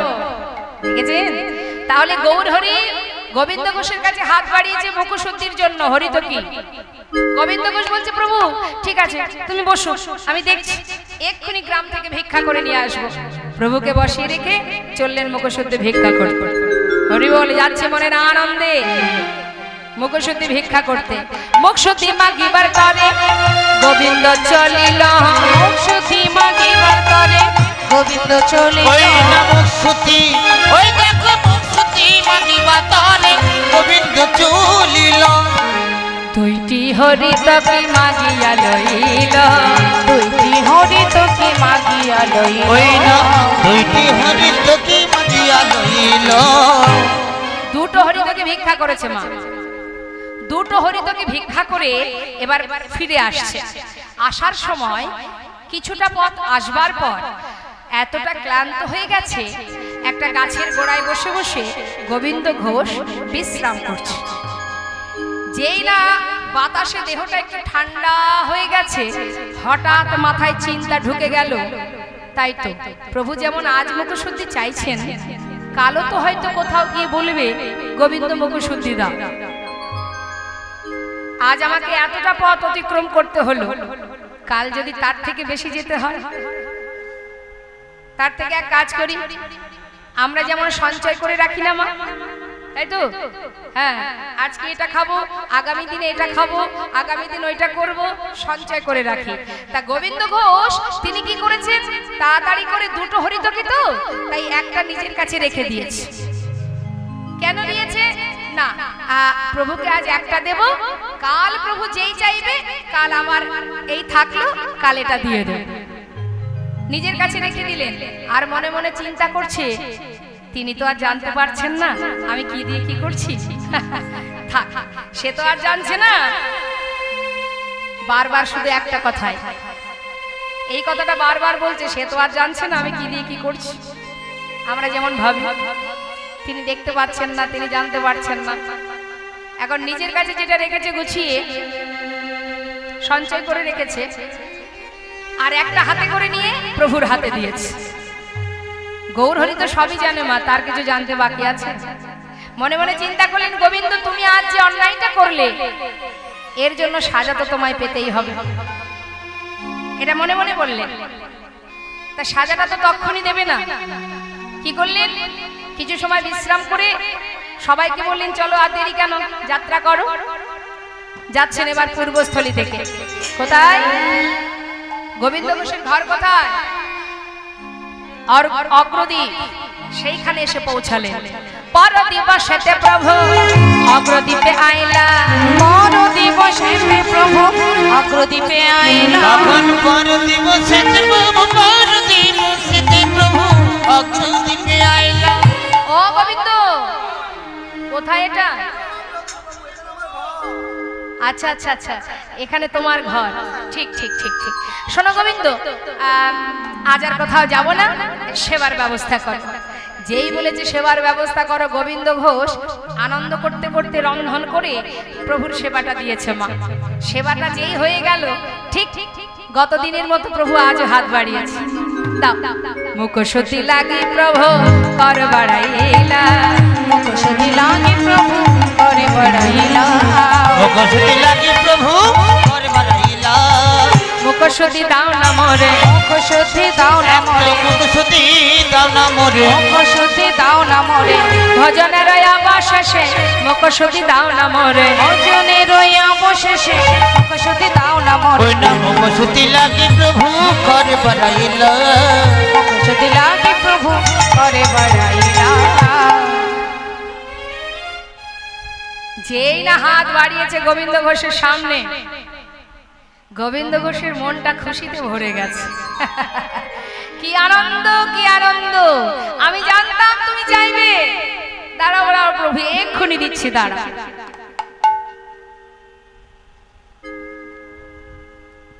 এই নাও ধর। গৌর হরি বললেন, দাঁড়াও গোবিন্দ, কাল যখন মুখসতী চেয়েছিলাম তোমার দিতে বিলম্ব হয়েছিল, চাইবা মাত্রই তো দিতে পারোনি, কিন্তু আজ এত তাড়াতাড়ি কোথায় পেলে? গোবিন্দ ঘোষ বলছে, কেন প্রভু, আমি তো জানি তুমি আজ চাইবে, সেই জন্য আমি কাল দুটো হরিতকে ভিক্ষা করে একটা আমার কাছে রেখেছিলাম আর একটা তোমায় দিয়েছিলাম। জানি তাই লীলা চলাকালীন কেউ আসবেন না, লীলার বিঘ্ন ঘটে, যার যা মনে বাসনা লীলা শেষে এসে সকলে দেবেন। হরি বল। বলছে, দয়াময়, আমি যেটা সঞ্চয় করে রেখেছিলাম তোমার জন্য গতকাল, সেটাই তোমাকে দিলাম। গৌর হরি বললেন, বাহ, চমৎকার গোবিন্দ, এতদিন আমার সঙ্গ পেয়ে এই শিক্ষা পেয়েছো? গৌর হরি, আমি কি কোনো ভুল করেছি?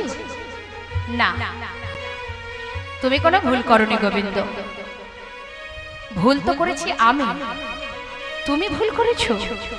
দেখুন মা, কিভাবে কষ্ট পাচ্ছে আজ একটা হরিতকি সঞ্চয়ের কারণে। একবার ভাবতে হবে, অনুভব করতে হবে ভগবান কিভাবে সাজা দিচ্ছেন একটা ভুলের জন্য। আর আমরা প্রতিটা মুহূর্ত ভুল করে চলেছি, জ্ঞানেও করছি অজ্ঞানেও করছি। আমাদের গতি হবে কবে? উদ্ধার হব কি করে? গৌর হরি বলে উঠলেন, শোনো গোবিন্দ, যে আমার উপরে নির্ভরশীল হতে না পারে আমি তার মুখ দর্শন করি না। তুমি সর্বস্ব পরিত্যাগ করেছো বটে, কিন্তু সঞ্চয় বাসনা তোমার মন থেকে এখনো যায়নি গোবিন্দ। তুমি সঞ্চয়ী, আর আমি কোনো সঞ্চয় বৃত্তি মানুষের সঙ্গ করি না, তাই আজ থেকে আমি তোমায় ত্যাগ করলাম। না না, এমন কথা তুমি বলো না গৌর হরি। আমি মানছি আমি অপরাধ করেছি, আমি মানছি দয়াময়, আমি সঞ্চয় করেছি, কিন্তু গৌর হরি, আমি তো নিজের সুখের জন্য সঞ্চয় করিনি, সে তো তোমার জন্য করেছি। ও দয়াময়, যদি তুমি সাজা দিতে চাও তুমি আমায় সাজা দাও, কিন্তু তুমি আমায় ত্যাগ করে চলে যেও না। তুমি আমায় মারো, যা খুশি তাই বলো, কিন্তু তুমি আমায় ফেলে চলে যেও না দয়াময়। আমি তোমায় ছেড়ে থাকতে পারবো না, আমার যে আর কেউ নেই গৌর হরি, তুমি আমায় ফেলে চলে যেও না দয়াময়। কোনো কথাই শুনছেন না গৌর হরি। ভক্তদের বলছে, ভক্ত আর দেরি নয়, আমি মনে করি গোবিন্দের মুখ দর্শন করা আমার উচিত নয়, তাই এই মুহূর্তে গোবিন্দকে ফেলে আমরা এই অপরাধীর ছেড়ে চলে যাব। না না গৌর হরি, না না দয়াময়, তুমি আমায় ছেড়ে চলে যেও না। প্রভু আমায় সঙ্গে করে নাও, আমাকে সঙ্গে করে নাও গৌর হরি। চরণটা জড়িয়ে ধরে কাজ, তুমি পতি পাবন হরি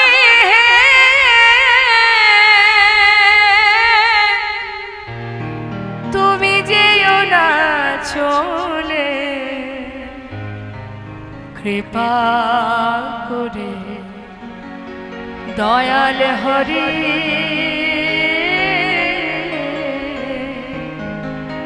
একবার রাখো চরণে।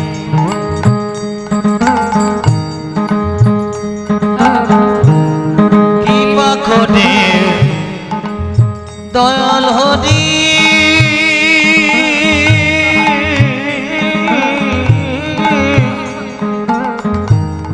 রাখো চরণে। তুমি পতি পাবন হরি হে,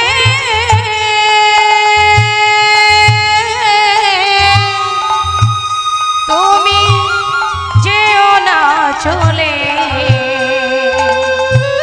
কৃপা করে দয়াল হরি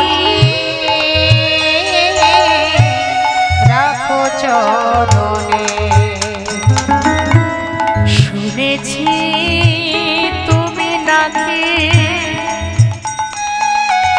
দয়াল শিরোমণি,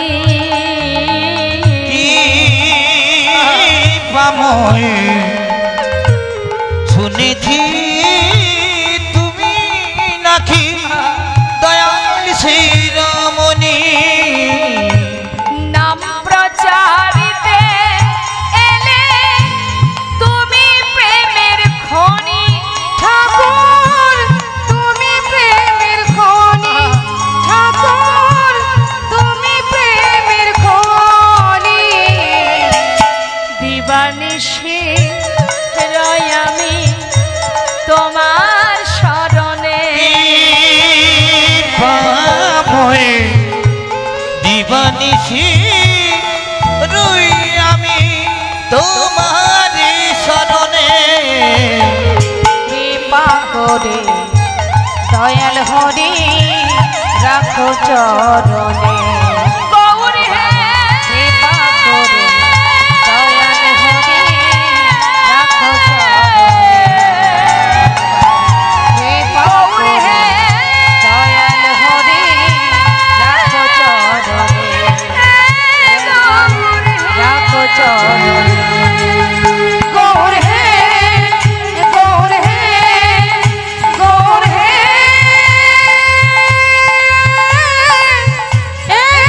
গৌর হে, গৌর হরি, গৌর হরি। চলে যেও না দয়াময়, চলে যেও না, শুনে যাও, একটা বার শুনে যাও, আমার কথা শুনে যাও দয়াময়। গৌর হরি, একটা হরিতকের কারণে আজ তুমি চিরতরে আমায় ফেলে চলে যাচ্ছ। তবে তুমিও শুনে রাখো, আমি যদিও সঞ্চয় করে থাকি তোমার জন্য করেছি, আমার জন্য নয়। তাতেও যদি অপরাধ হয়, চলে যাচ্ছ তো, যাওয়ার আগে তুমিও শুনে যাও। কি মনে করেছো তুমি? তুমি চলে গেলে আমি ভালো থাকবো না? অনেক ভালো থাকবো, অনেক সুখে থাকবো। কেউ জানুক বা না জানুক, তুমি তো জানবে। তুমি চলে যাবার পর আমি কতটা সুখে আছি। শোনো প্রভু, যদি দিবানিশি আমি তোমাকে ভালোবেসে থাকি, সদা সর্বদাই যদি তোমায় স্মরণ করে থাকি, যদি আমার বলতে সর্বস্ব আমি তোমার চরণে সঁপে দিয়ে থাকি,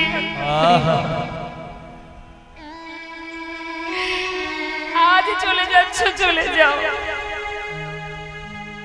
আজ এই অগ্রদ্বীপের মাটিতে দাঁড়িয়ে আমিও প্রতিজ্ঞা করলাম, ফিরে তোমাকে আবার আসতে হবে। যদি আমি তোমায় প্রকৃত ভালোবেসে থাকি, এক পক্ষকালের মধ্যে তোমাকে আমার কাছে আবার ফিরে আসতে হবে। চলে যাও, যাও চলে।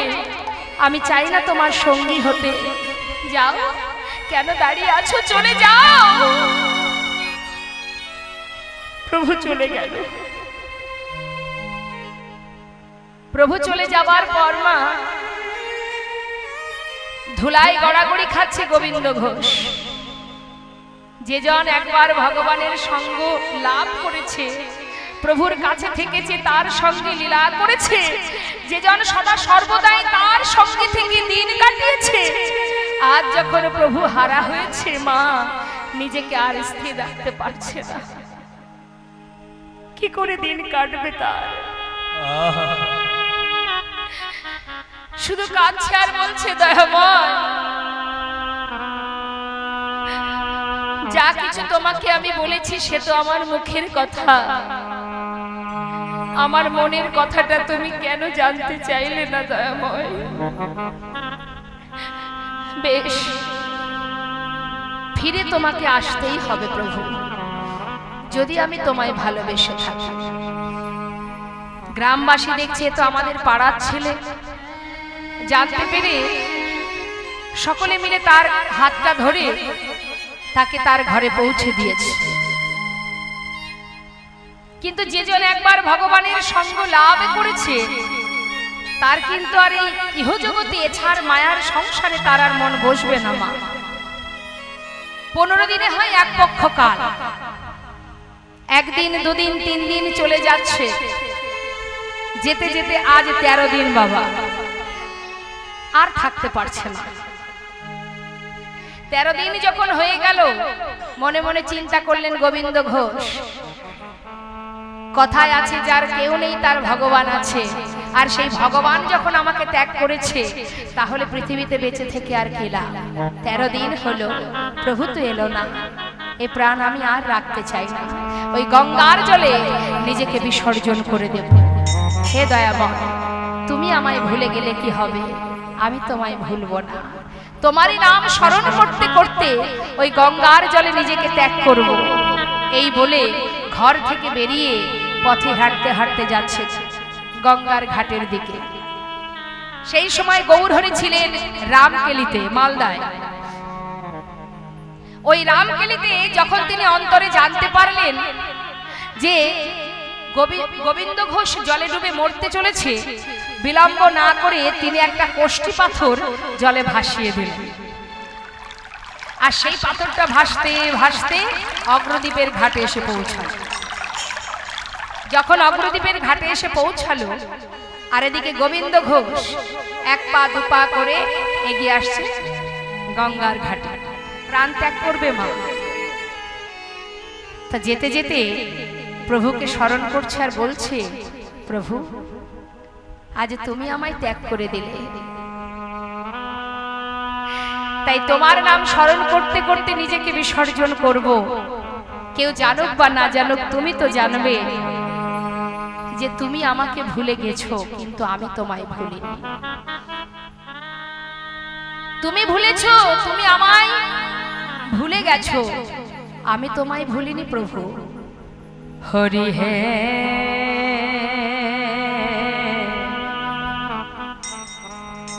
বলো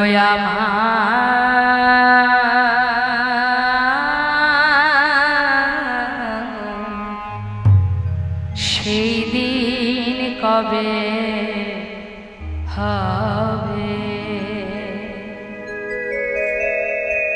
তোমার আশা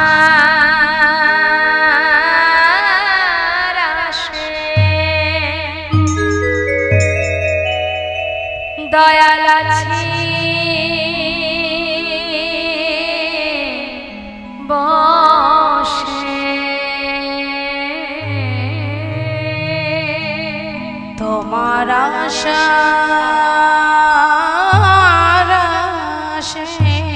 হরি বল হরি বল। দয়াল আছি বসে,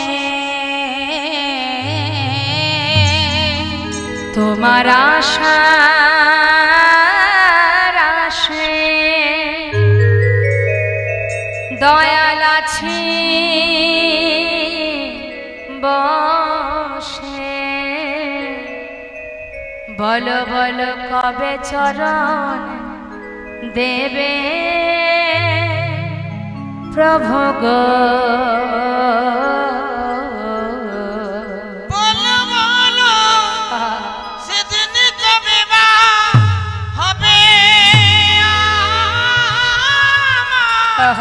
সেদিন কবে মা হবে?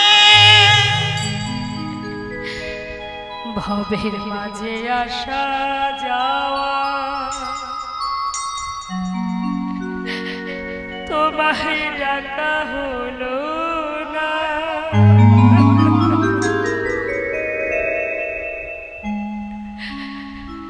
যা বলবো বলে এসেছিলাম,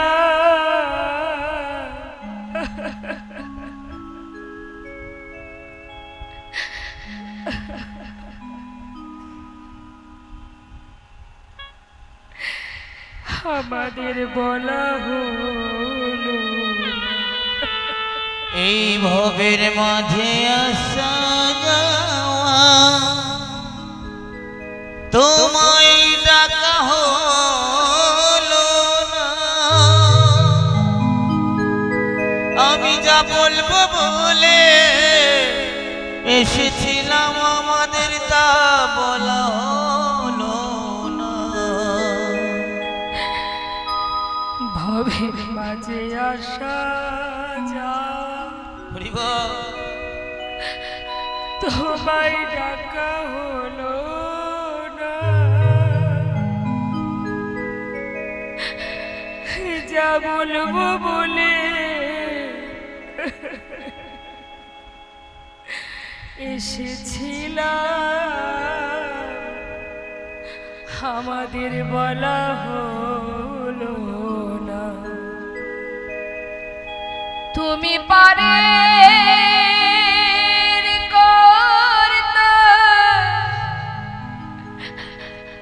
আমি শুনি বার্তা,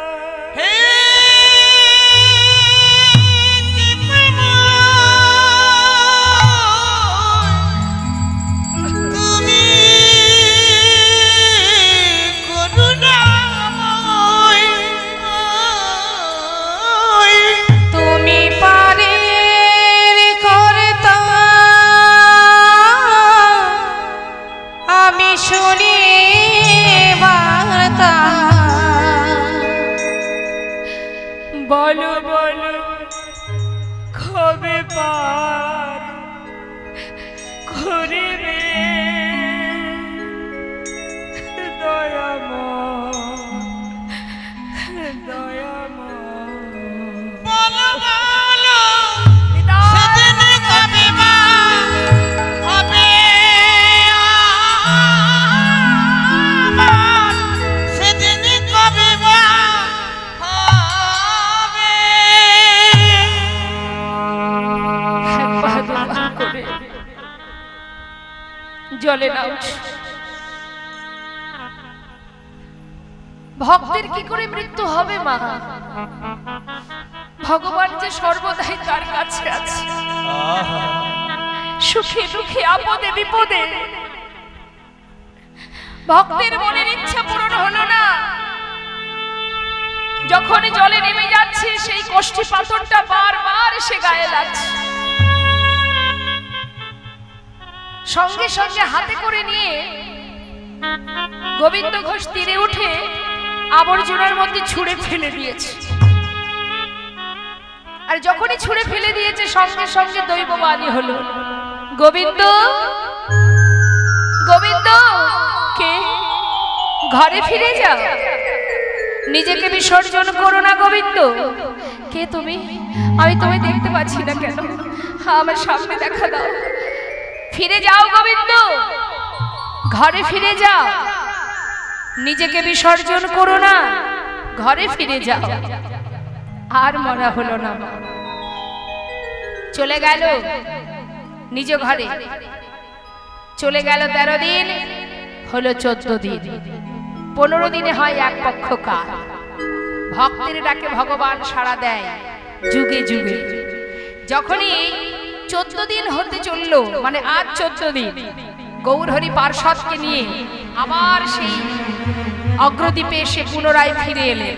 ফিরে এসে সেই গোবিন্দ ঘোষের ঘরের সামনে দাঁড়িয়ে ডাকছে, গোবিন্দ গোবিন্দ কে কে তুমি? হ্যাঁ, এ তো প্রভুর কণ্ঠস্বর। তবে কি গৌরহরি এলো?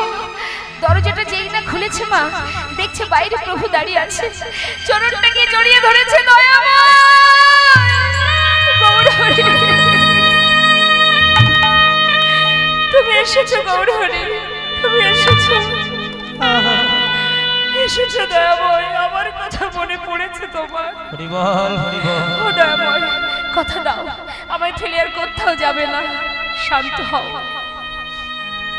বেশ, কথা দিলাম, তোমাকে ছেড়ে কোথাও যাব না। ও গোবিন্দ, বলো প্রভু, আমি যে আসবো সেটা তুমি জানতে না তো? কেন? আমার আগমন বার্তা তো অনেক আগেই তোমায় পাঠিয়ে দিয়েছি। আগমন বার্তা? কই, আমাকে তো কেউ কিছু বলেনি প্রভু। ও গোবিন্দ, গঙ্গার জলে ডুবে মরতে গিয়ে কিছু পেয়েছিলে? হ্যাঁ, একটা পোড়া কাষ্ঠ। পোড়া কাষ্ঠ? আচ্ছা, সেটা জানো কোথায়? হ্যাঁ প্রভু, আমি আবর্জনার মধ্যে ফেলে দিয়েছিলাম। যাও, শিগগিরই নিয়ে এসো। ছুটতে ছুটতে গঙ্গার পাড়ে গিয়ে সেই আবর্জনার ভিতর থেকে সেই পোড়া কাষ্ঠটা হাতে তুলে দেখছে, কি এ তো কোষ্ঠী পাথর, কৃষ্ণ কৃষ্ণ কৃষ্ণ লেখা। ছুটে এসে গৌরহরির সামনে যেই না দেখিয়েছে, প্রভু বললেন, গোবিন্দ, এটাই আমার আগমন বার্তা। জানতে চাইলে না তো এটা দিয়ে কি হবে? কি হবে প্রভু? এটা দিয়ে একটা বিগ্রহ তৈরি হবে, আর সেই বিগ্রহ তোমার ঘরে স্থাপন হবে। তার নাম দেব আমি, প্রাণ প্রতিষ্ঠা করব আমি। এক ভাস্করে সে বিগ্রহ তৈরি করলেন মা। বিগ্রহ তৈরি করে প্রভু নিজে হাতে স্থাপন করে তার নাম দিলেন গোপীনাথ। গোবিন্দ শোনো, প্রতিদিন ভিক্ষা করবে, ভিক্ষায় যা পাবে পুরোটাই গোপীনাথের সেবা দেবে, সঞ্চয় করে যেন রেখো না। আরো একটা কথা বলি শোনো, এই যে গোপীনাথ, এই গোপীনাথের যদি তুমি সেবা দাও, সেই সেবা আমি পাবো। আমাদের আর গোপীনাথে অভেদ জানিও, শুদ্ধ ভক্তিতে গোপীনাথের সেবা যে করিও। শুদ্ধ ভক্তিতে গোপীনাথের সেবা যে করিও। আমাদের আর গোপীনাথে একই অঙ্গ হয়, গোপীনাথের সেবা দিলে আমি পাইব নিশ্চয়। গোপীনাথের সেবা দিলে আমি পাইব নিশ্চয়। শোনো, গোপীনাথের সেবা দিলে সেই সেবা আমি পাবো। হলো? ও গোবিন্দ, তোমার একা একা ঘরে মন বসবে না, তাই তুমি একটা বিবাহ করো। চিন্তা করুন মা, এত পরীক্ষার পরেও এখনো ক্ষান্ত হলো না প্রভু। এবার কি দিচ্ছে? সংসার, বিবাহ বন্ধন। দেখি গোবিন্দ বিবাহ বন্ধনে আবদ্ধ হয়ে আমাকে ভুলে যায় নাকি আমাকে মনে রাখে। যেই না বলা, গৌরহরি বললেন, তাহলে গোবিন্দ যা যা বললাম ঠিকঠাক পালন করো, আর এবার আমাকে বিদায় দাও, আমি যাত্রা করি। যেই না বলেছে আমি বিদায় দাও, গোবিন্দ ঘোষ বলছে, প্রভু তুমি কোথায় যাবে? কেন গোবিন্দ, তুমি কি জানো না আমার মন মানে না যাব বৃন্দাবনে।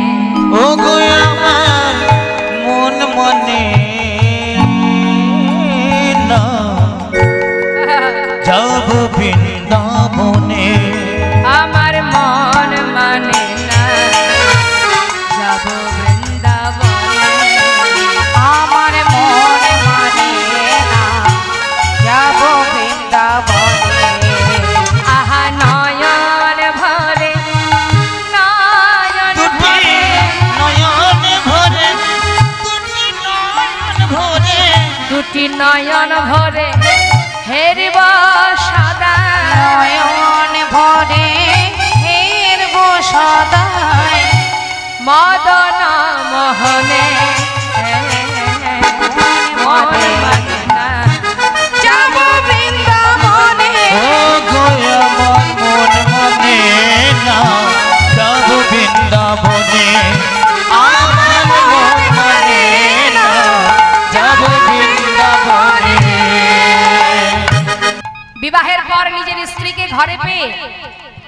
সেবা দিচ্ছিলেন কবার? 4 বার। এখন বউ ঘরে এসেছে, যাই হোক একটু তো তার পাশে সময় দিতে হচ্ছে, যার কারণে ভগবানের সেবা একবার কমে গেল। 4 বারের জায়গায় এখন 3 বার হয়ে গেল। 1 বছর যেতে না যেতে একটি পুত্র সন্তান হলো। ছেলের নাম রাখলেন ভগবানের নামে, ঘরে যে বিগ্রহ আছে তার নামে। বিগ্রহের নাম কি? গোপীনাথ। ছেলের নাম রেখেছে গোপীনাথ। আমি 2 পুত্রের পিতা। এখন ছেলেকে যেই না পেয়েছে সেদিন থেকে ভগবানের সেবা আরো একবার কম হয়ে গেল। কারণ সংসার বড় হচ্ছে। দেখবেন সংসার যখন বড় হবে তখন দেখবেন আমরা ভগবানকে একটু একটু করে তার পাশে সময় দিতে পারবো না, সময়টা কমে যাবে। এখন প্রভু দেখছে, তাই তো ভক্ত মায়ার বাঁধনে আবদ্ধ হচ্ছে, যে ঠিক যেমন মায়া দিয়েছি তেমন মায়া আবার কাটিয়ে নেয়। তিনি মন চাইলে যখন তখন কাটিয়ে নিতে পারেন। এবার দেখুন কি করে ভক্তকে মায়ার বাঁধন থেকে উদ্ধার করছে। সবার আগে বাঁধন কাটছে কোনটি? তার স্ত্রীকে। একদিন ভিক্ষা করে ফিরে এসে তার স্ত্রীকে ডাকছে, ও মাধবী, এই রইল ভিক্ষার ঝোলা, যা ভিক্ষা করেছি 2 ভাগ করো, 1 ভাগ রন্ধন করো, 1 ভাগ তুলে রাখো। চললাম স্নান করতে, গঙ্গা থেকে স্নান করে এসে আমি গোপীনাথের সেবা দিয়ে দেব। স্নান করে এসে দেখছে কি ঝোলাটা যেখানে রেখেছিল সেইখানে পড়ে আছে, রান্না হয়নি। গেল কোথায় মাধবী? মাধবী, ও মাধবী, সাড়া নেই মা। থাকবে কি করে? ডাকতে ডাকতে যেই ঘরের ভিতরে ঢুকেছে দেখছে বিগ্রহ গোপীনাথের চরণে তার স্ত্রী মাধবী উপর হয়ে পড়ে আছে। মাধবী, ও মাধবী, চরণ ধরে এইভাবে পড়ে থাকলে হবে? আরে ওঠো, রান্না করো, সেবা দাও, কত বেলা হয়ে গেল, শিগগিরই ওঠো। কি হলো? আমার কথা শুনতে পাচ্ছ না? মাধবী, ও মাধবী, বলি ও মাধবী, সাড়া নেই মা। দেহে প্রাণ থাকলে তো। বারবার ডাকা সত্ত্বেও সাড়া না পেয়ে কাছে গিয়ে যেই না তার অঙ্গ স্পর্শ করেছে, হঠাৎ দেখছে তার অসার দেহ। অসার দেহ দেখে চিৎকার করে মাধবীকে বুকের মধ্যে জড়িয়ে ধরে বলছে, গোপীনাথ, গোপীনাথ, হে তুমি কি করলে? গোপীনাথ, হে তুমি কি করলে? আমার মাধবীকে কেন কেড়ে নিলে? মাধবীকে কেন কেড়ে নিলে? গোপীনাথ, কি অপরাধ করেছে আমার মাধবী? আমরা বলি না মা, আমার পুত্র, আমার কন্যা, আমার সংসার, আমার স্বামী, কেউ কারো নয়। পাড়াপড়শি ছুটে এসে মাথায় হাত দিয়ে সান্ত্বনা দিচ্ছে, গোবিন্দ শান্ত হও, তোমার মাধবী হলে তোমায় ছেড়ে যেত না, সে তো তোমার নয়, যে দিয়েছিল সেই নিয়েছে, কেঁদো না। পাড়াপড়শির যে ধর্ম মা, সান্ত্বনা দেওয়া। সান্ত্বনা পেয়ে নিজে হাতে তার স্ত্রী শেষকৃত্য করলেন গোবিন্দ ঘোষ। শেষকৃত্য করবার পর শুদ্ধ বসনে স্নান করে শুদ্ধ বসনে নিজের সন্তানকে নিয়ে সেই দিন কাটালেন। তার শেষকৃত্য করবার পর প্রতিদিন ভিক্ষা করে যা পায় নিজের সন্তানকে দেয় আর বিগ্রহ গোপীনাথকে দেয়। এই ছোট্ট সংসার দেখতে দেখতে ছেলের বয়স হয়ে গেল 5 বছর। 5 বছরের ছোট্ট সন্তান একদিন বাবা ঘরে আসা মাত্রই বাবার কোলে বসেছে। বসে বলছে, বাবা জানো বাবা, আমরা যখন মাঠে খেলা করি, সন্ধ্যা হওয়ার সাথে সাথে আমার বন্ধুদের মায়েরা তাদেরকে কোলে করে ঘরে নিয়ে যায়।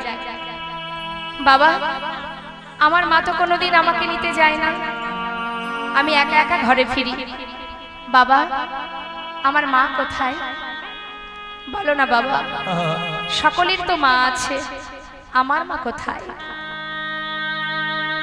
সন্তানকে কোলের মধ্যে জড়িয়ে ধরে বলে, বাবা কাঁদিস না, দুঃখ করিস না, আমি তো আছি, আমি তোর কোনো কষ্ট রাখবো না, আমি তোর কোনো দুঃখ রাখবো না, দেখিস। কিন্তু ছেলের প্রতিদিন একই প্রশ্ন, বাবা বলো না বাবা, আমার মা কোথায়? সে তো আমাকে ভালোবাসে না, আদর করে না, বাবা আমার মা কোথায়?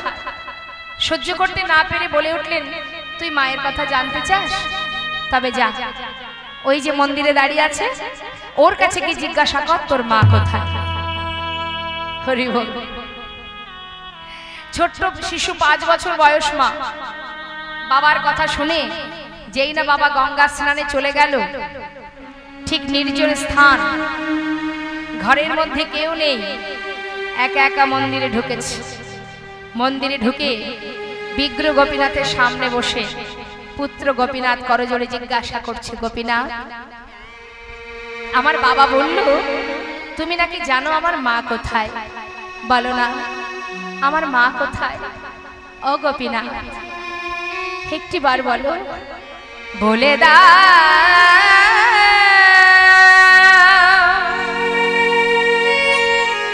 হে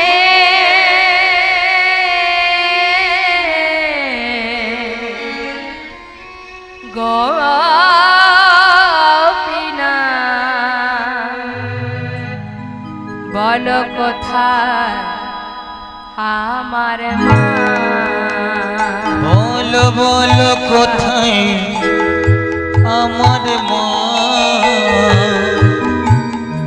ডাকি আমি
বলো কোথায় আমার মা?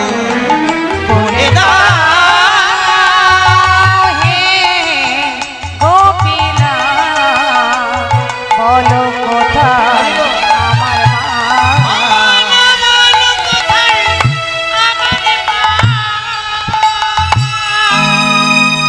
এদিকে গোবিন্দ ঘোষ কি করছে মা? গঙ্গায় স্নান করতে গিয়েছিলেন, ঘরে ফেরা মাত্রই নিজের পুত্রকে ডাকছে, গোপীনাথ। সব মা বাবাই তার সন্তানকে ভালোবাসে, এসেই আগে নিজের ছেলেকে ডাকছে, ও গোপীনাথ কোথায় তুই বাবা? এই দেখ আমি ঘরে এসেছি, আমার কোলে আয় বাবা। ও গোপীনাথ কোথায় রে তুই? আয় বাবা আমার কোলে আয়। ডাকতে ডাকতে হঠাৎ ঘরে ঢুকে দেখছে তার পুত্র বিগ্রহ গোপীনাথের সামনে বসে মা মা বলে কাঁদছে। ছুটে গিয়ে সন্তানের কান্না সইতে না পেরে তাকে বুকের মধ্যে জড়িয়ে ধরে সারা গায়ে হাত বুলিয়ে বলছে, গোপীনাথ কাঁদিস না বাবা, কাঁদিস না, ও তোকে কখনো বলবে না তোর মা কোথায়। আমি তোর মা, আমি তোর বাবা, তুই আমাকে মা বলে ডাক, আমাকে বাবা বলে ডাক, আমি তোর কোনোদিন কোনো কষ্ট রাখবো না রে, তুই ছাড়া যে আমার আর কেউ নেই, কাঁদিস না গোপীনাথ। বলতে বলতে হঠাৎ তার মুখের দিকে যেই না তাকিয়েছে, দেখছে কোলের মধ্যে সন্তানের বদন থেকে ঝলকে ঝলকে রুধির ঝরছে। চিৎকার করে উঠেছে, গোপীনাথ,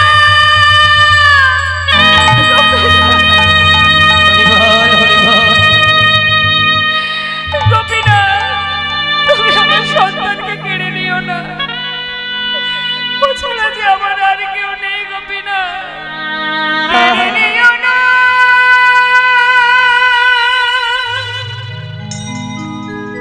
প্রভু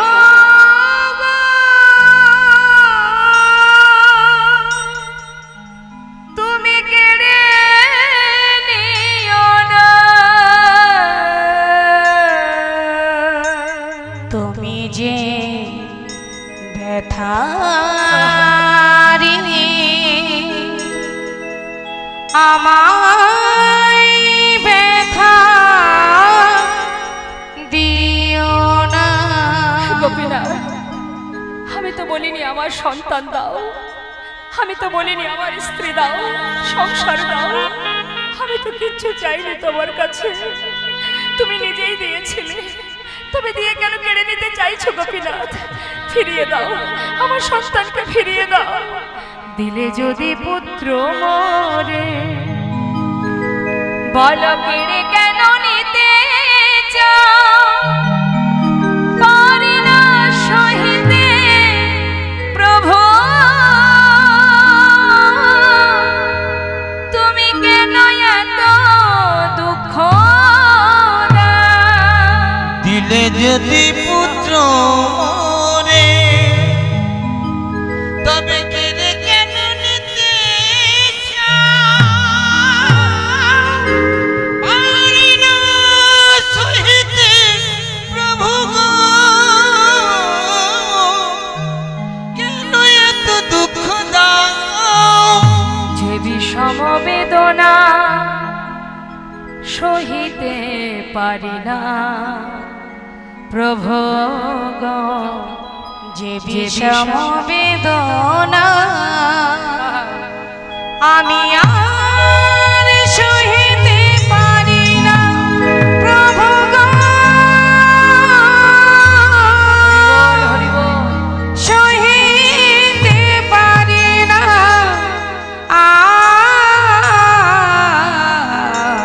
তুমি যে ব্যথা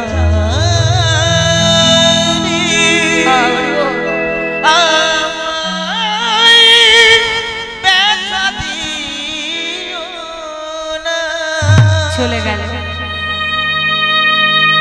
জনমের মতো প্রাণ হারালো সন্তান পিতার কোলে। মৃত সন্তানকে কোলের মধ্যে করে নিয়ে 5 বছরের শিশু মা ধীরে ধীরে গঙ্গার ঘাটে গিয়ে মাটি খুঁড়ে সন্তানের সমাধি দিল। গঙ্গা থেকে স্নান করে ঘরে ফিরে এলো গোবিন্দ ঘোষ। বিগ্র গোপীনাথের সামনে দাঁড়িয়ে বলে উঠলেন, গোপীনাথ তুমি এত নিষ্ঠুর কি করে হলে? কে তোমার কেমন লীলা? বলো কি অপরাধ করেছি আমি? কেন তুমি এত কষ্ট দিলে আমার? তুমি যদি ভগবান ভক্তের প্রাণ, তবে কেন দুঃখ দাও?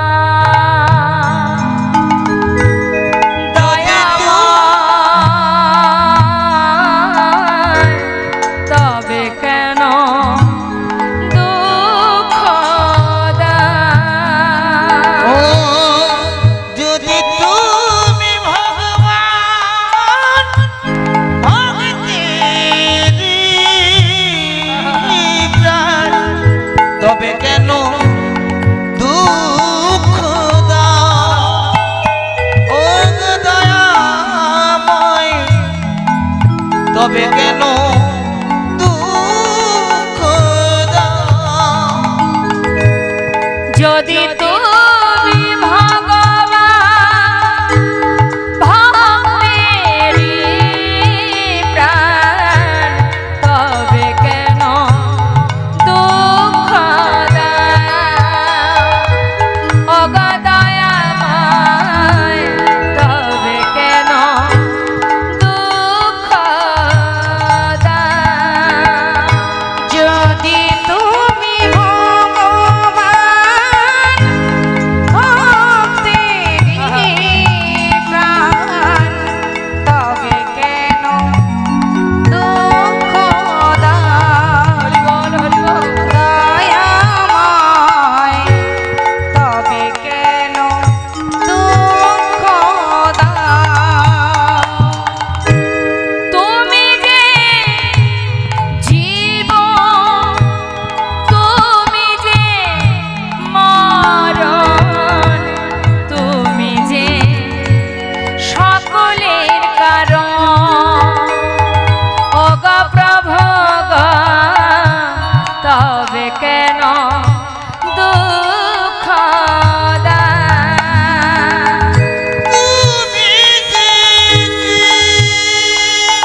সেবা দেব না।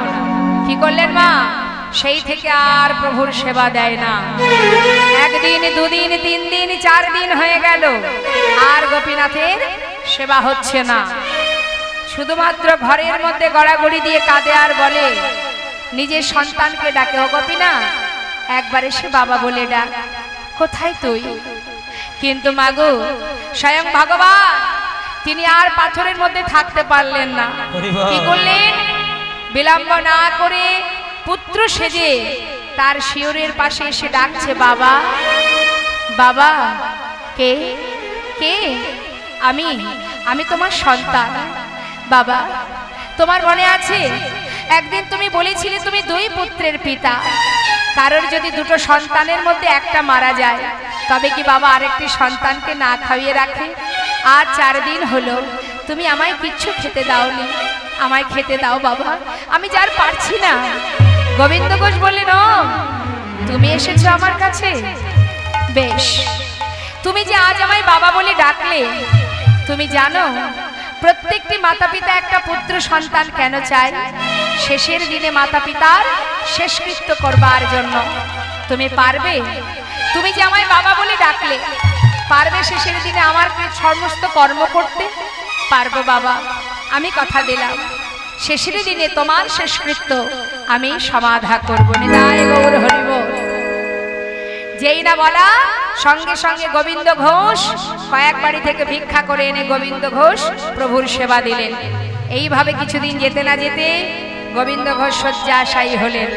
আর ভগবান সেই গোবিন্দ ঘোষের কাছে পুত্র সেজে তার পাশে বসে গলাটা জড়িয়ে ধরে বলে, বাবা তোমার কি কষ্ট হচ্ছে? না, আমার যে যাওয়ার সময় হয়েছে রে গোপীনাথ, যাওয়ার আগে আমায় একটু নাম শোনাবি বাবা? শোনাবো। স্বয়ং ভগবান করতাল হাতে করে নিয়ে গোবিন্দ ঘোষের পাশে বসে পুত্র সেজে আজ করতাল বাজিয়ে প্রভু আমার নাম করছেন। যখন নাম শ্রবণ করছেন মা, নাম শুনতে শুনতে গোবিন্দ ঘোষ কিন্তু প্রাণ ত্যাগ করেছিলেন। কিন্তু আমরা এখানেই ভক্ত ভগবানের মিলনটা করে রাখবো। আমরা চাই না যে ভক্তের মৃত্যু হোক, তাই না? কারণ আজ আমাদের আনন্দের সময়, তাই এর মধ্যে দিয়ে ভক্তের মৃত্যু পর্যন্ত আমরা যাব না। এখানেই ভক্ত আর ভগবানের মধুর লীলাকে আমরা বিশ্রাম রাখব। আজ দেখুন স্বয়ং ভগবান পুত্র সেজে গোবিন্দ ঘোষের সমস্ত ক্রিয়াকর্ম করেছিলেন, যেটা আজও বর্তমান। অগ্রদ্বীপে মকর সংক্রান্তি তিথিতে গোপীনাথকে কাছা পরিয়ে গঙ্গার ঘাটে নিয়ে যাওয়া হয়। আজও তিনি ভক্তের জন্য পিণ্ড দান করছেন। তাই তো শাস্ত্রে বললেন, যুগে যুগে তুমি এসেছ ধরাতে, রাখিতে তোমারি ভক্তের মা। ওই না যুগে যুগে তুমি এসেছ ধরাতে, রাখিতে তোমারি ভক্তের হরে